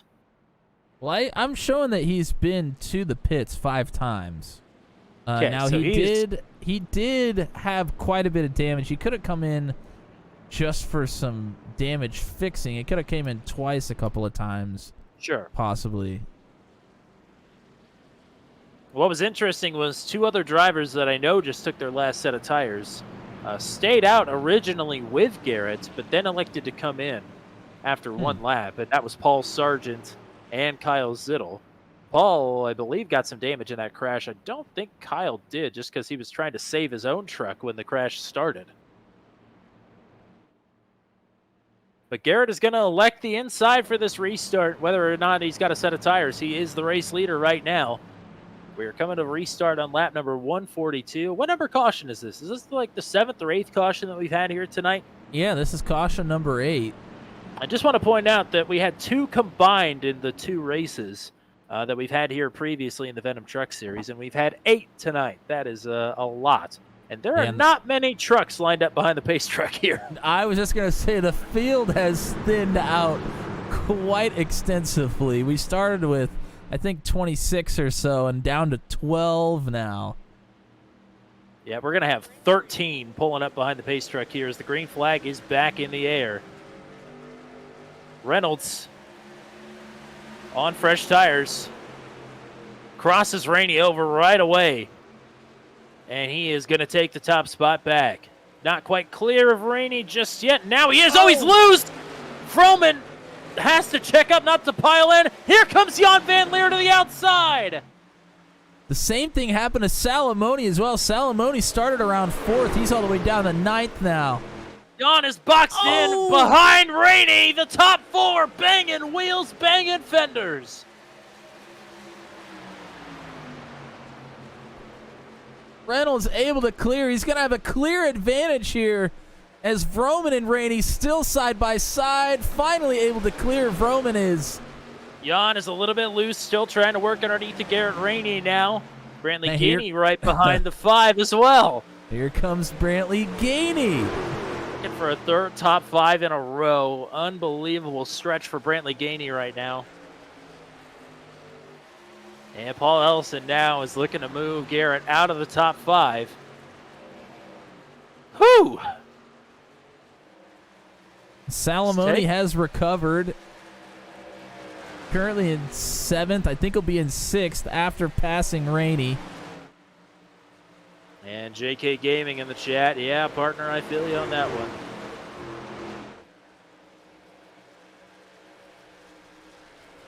Yeah, that hurts to make it this far and have something like that happen.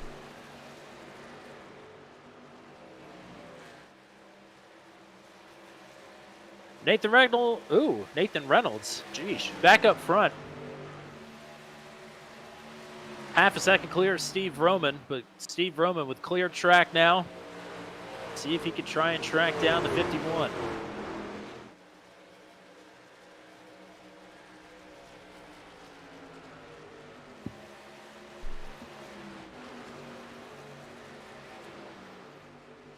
Top 4 have kind of pulled away from everybody else.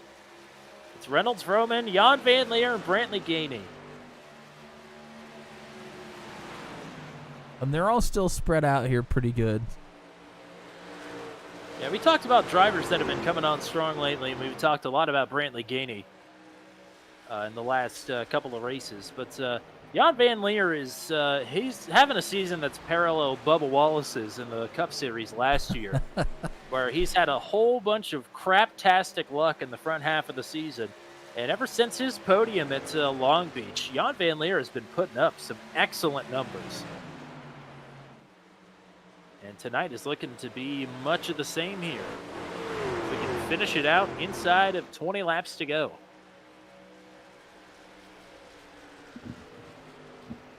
Jeremy McKinnon in the chat as well. He says that he needed this season to be about 8 races shorter. Oh, partner, I feel you there.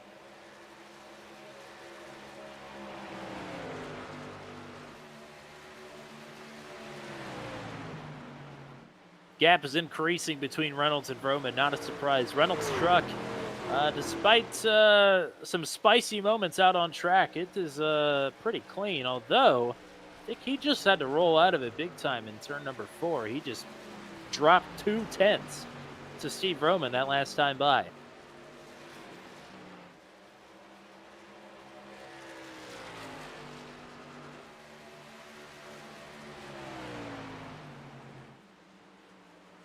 Steve Vroman's about as consistent as they come.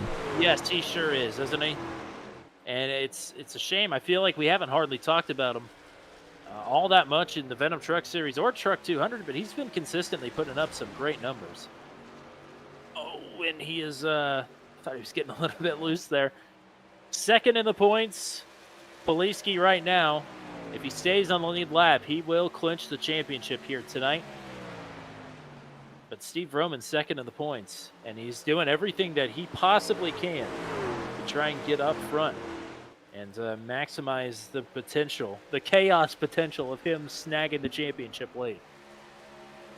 And I want to point out, as long as Poliski stays on the lead lap and starts next week. Yes, no, you're correct.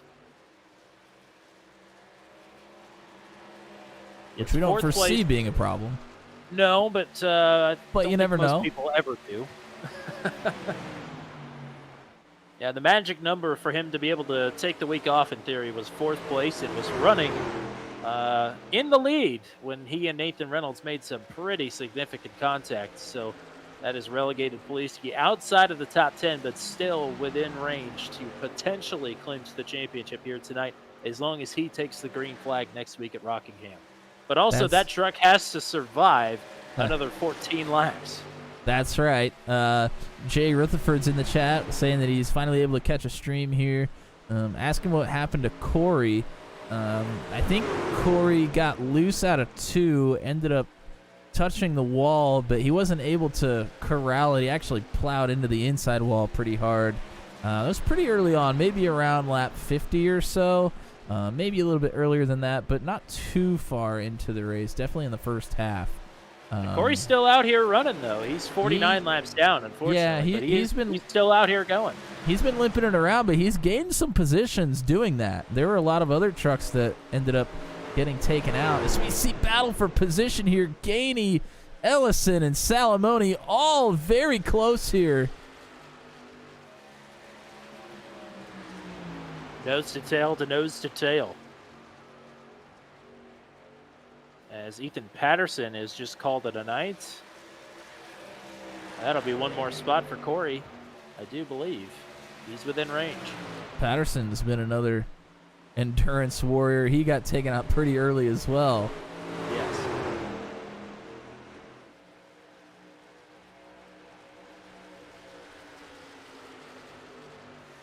Well, this 3-truck battle is by far the most heated on the track right now.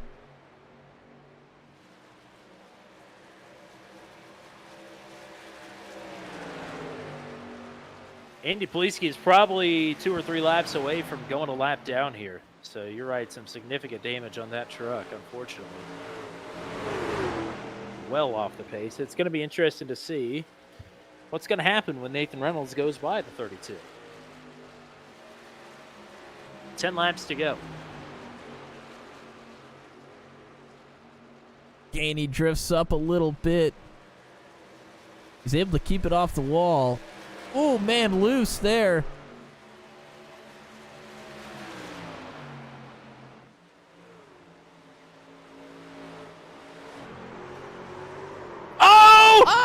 Ellison hits Gainey. Gainey saves it. I mean, Ellison piled into the left rear quarter panel of that 22. But what an incredible save for Brantley Gainey. I need to take a look at it. I was trying to get a different camera angle, and I missed most of it. That moves him out of the top 5. We'll let Salamone and Ellison settle this battle before we take a look at it.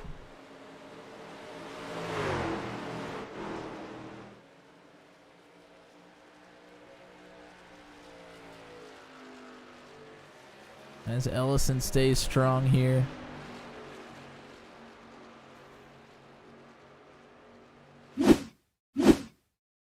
Just to note up front, Reynolds got through on Poliski without any issue.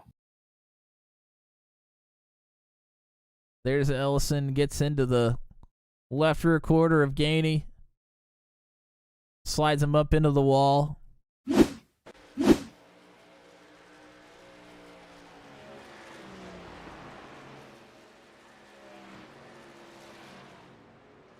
Poliski pulls way down to the bottom to let Vroman by.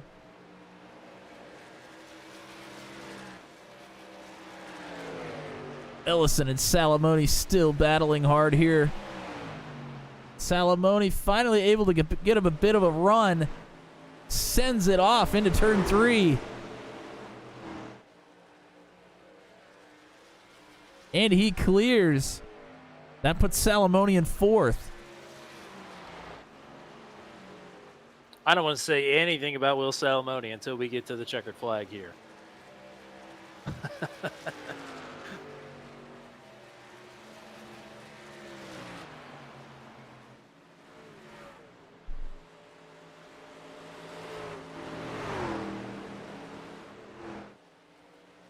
5 to go.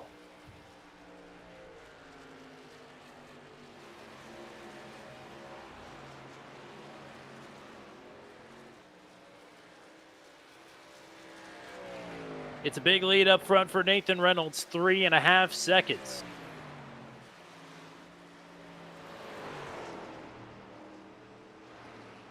And Jan Van Leer is trying to reel in Steve Vroman for what would be second place. And he is closing. That battle could intensify here down the stretch now with 4 laps to go.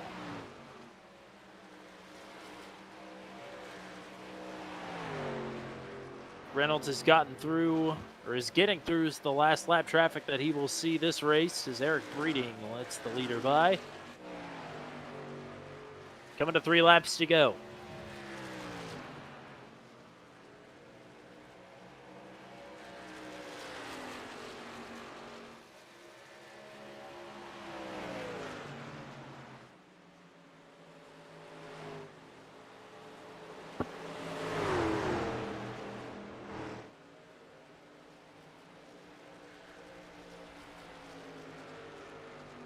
A little farther back, Kyle Zittel closing in on Garrett Rainey. This would be for 7th.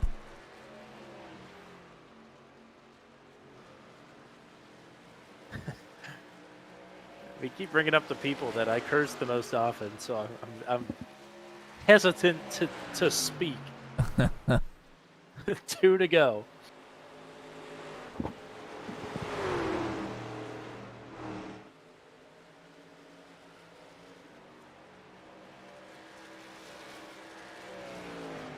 The run from Van Leer stalled out a bit. Stuck around at about 0.8 of a second. Actually, Salamone is closing in on Jan Van Leer. Up front, white flag one more time around for Nathan Reynolds. Isn't going to have to do it in overtime. Just needs to bring it back. He'll be the 3rd different winner in as many races here at the Venom Truck Series at Darlington.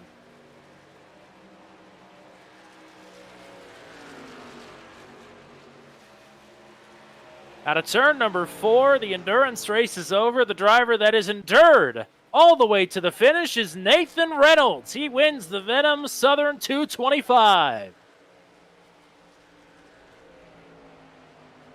Career win number 11. He does it in dominant fashion here tonight. Starting on the pole, leading the most laps. It was certainly a battle, though, between he and Poliski making contact and that final restart, trying to work around Garrett Rainey and nearly losing the back end of that truck. Nathan Reynolds did have to work for it in the back half of this race.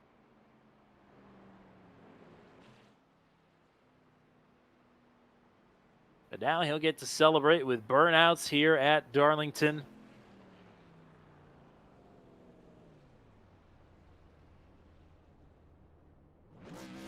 It's his 5th career win on an intermediate track.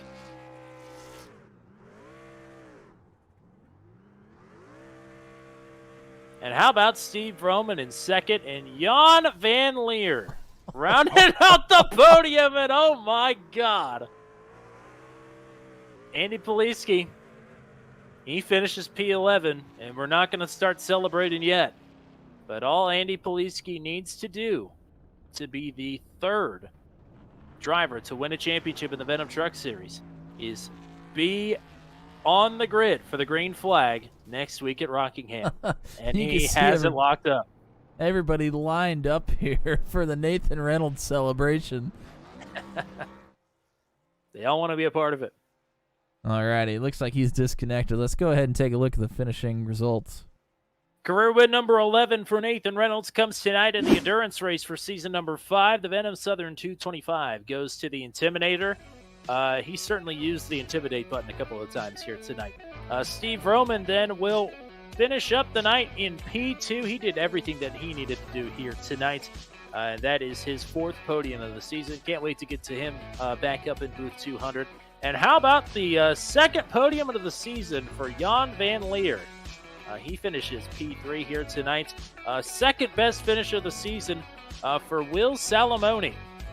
Awesome run for him here tonight. He finishes it up in 4th. And Paul Ellison, great to see him back up for his 6th top 5 finish of the season. Good recovery save, whatever you want to call it, for Brantley Gainey, who is keeping his good streak going here with a P6 finish here tonight. Garrett Rainey was the leader in the final restart there on older tires. He will finish in the 7th position. Kyle Zittel, kind of decent finish for him here tonight, wouldn't you say? He was through the ringer here tonight. At one point, he was 4 laps down, and now he gets to come away with his best finish of the season, a P8 for Kyle Zittel here tonight. That is awesome. Another driver with their best finish of the season, I believe. Let me double check that. Yep, Paul Sargent. First top 10 of the season for him. He finishes P9, the last truck on the lead lap. Eric Breeding goes a lap down late there, but he rounds out the top 10 here tonight. P11, like we mentioned, Andy Poliski, that was the magic number here tonight to potentially secure him a championship as long as he starts the race next week at Rockingham. Ryan Dye finishes the race here tonight, 3 laps down in 12th. TJ Bartell, DNF in 13th. John Kay, likewise in 14th. Jeff Langston, 15th. Michael Kroll, 16th. Cole Maxwell, 17th. Rodney Matney in 18th. Corey Rutherford is running at the end of this race, 49 laps down in 19th. Ethan Patterson, a late DNF there in P20. Michael Dean couldn't get back out on track, unfortunately. He finishes 21st. Chad Stearns with a disconnect, unfortunately, mid-race in 22nd. Jeremy McKinnon, DNF tonight in 23rd. Austin Holyfield, 24th. Luke Peterson, 25th. And Kyle Dumig bringing out the first caution on lap number 1. Unfortunately, he will finish in the 26th and final position here tonight as we get ready for some podium interviews. And we're going to go ahead and bring this gentleman up into booth 200 for the 2nd time this season. And man, he is on a bit of a roll himself here. Jan Van Leer, P3 finish for you. How about it? Yeah, man. What's up? That was fun, man. Here at Darlington, our home track. You said you were looking forward to it. Did it live up to the expectations for you? Yeah, it did. I mean, this track is titanic in stature, even in a regular race, and it being our endurance race. I knew we were up for a long one. So, yeah, I mean, it had twists and turns. It was a bad race for a lot of us on my team. But, man, I'm glad to have been able to hang on to that podium. You picked up your Darlington stripe early and then sort of held on. But at that last restart, you had a really good opportunity to get up there and mix it up. If it weren't for Garrett Rainey sort of boxing you in there at the end, do you think you had something for Nathan? No. Oh, come on.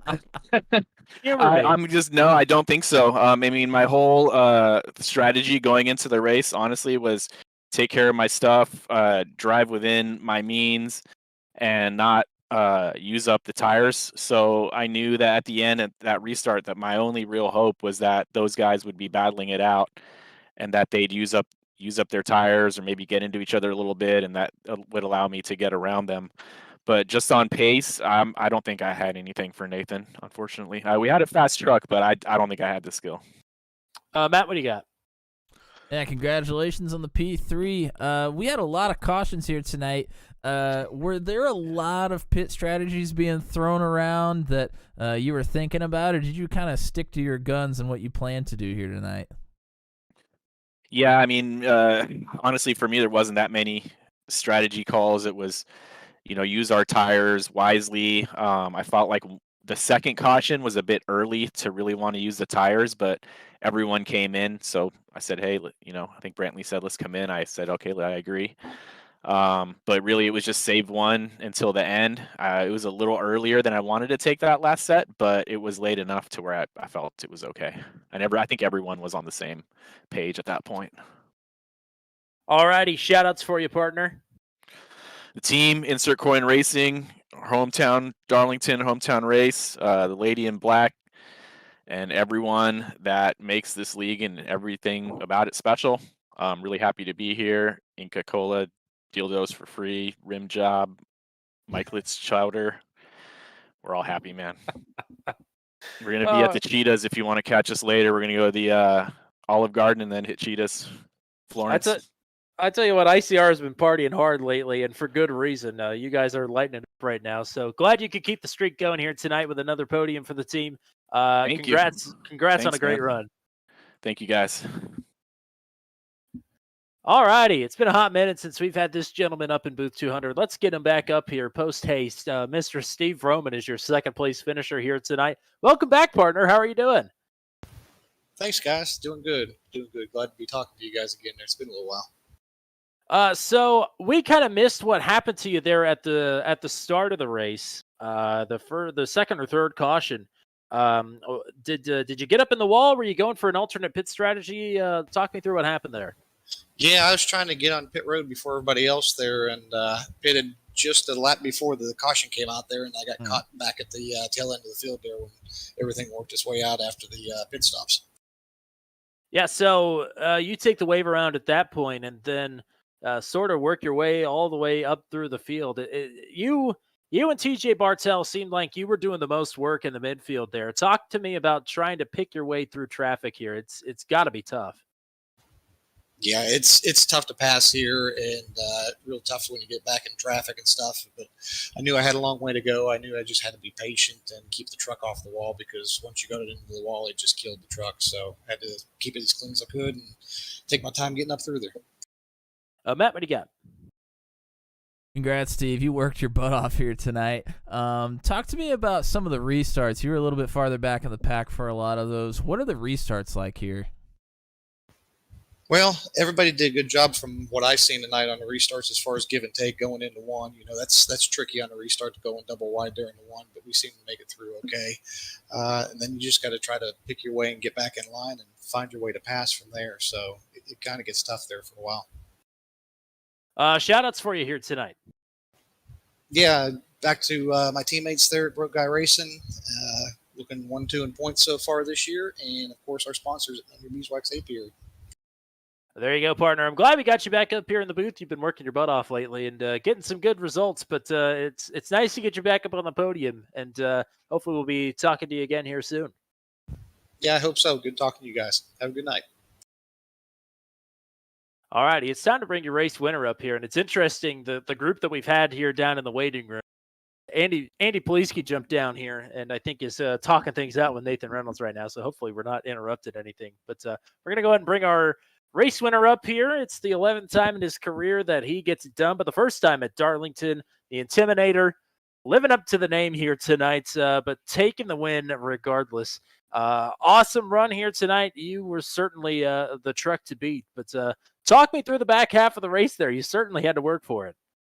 Yeah, it seemed like the way pit strategy and everything was falling, and just my lack of success on pit road, I really made myself work hard. I should have been out front multiple times, and twice I come down pit road and restarted in second gear, or not restarted, but tried to pull out of the box in second gear and gave up the lead once to Stearns and then once there to Andy. And I thought it was going to cost me, but I just knew to run my own pace and just do what I had all night, just getting that rhythm. All right, talk me through racing with Andy there in the con. Just hard racing. That's how me and him go at it, and we always have.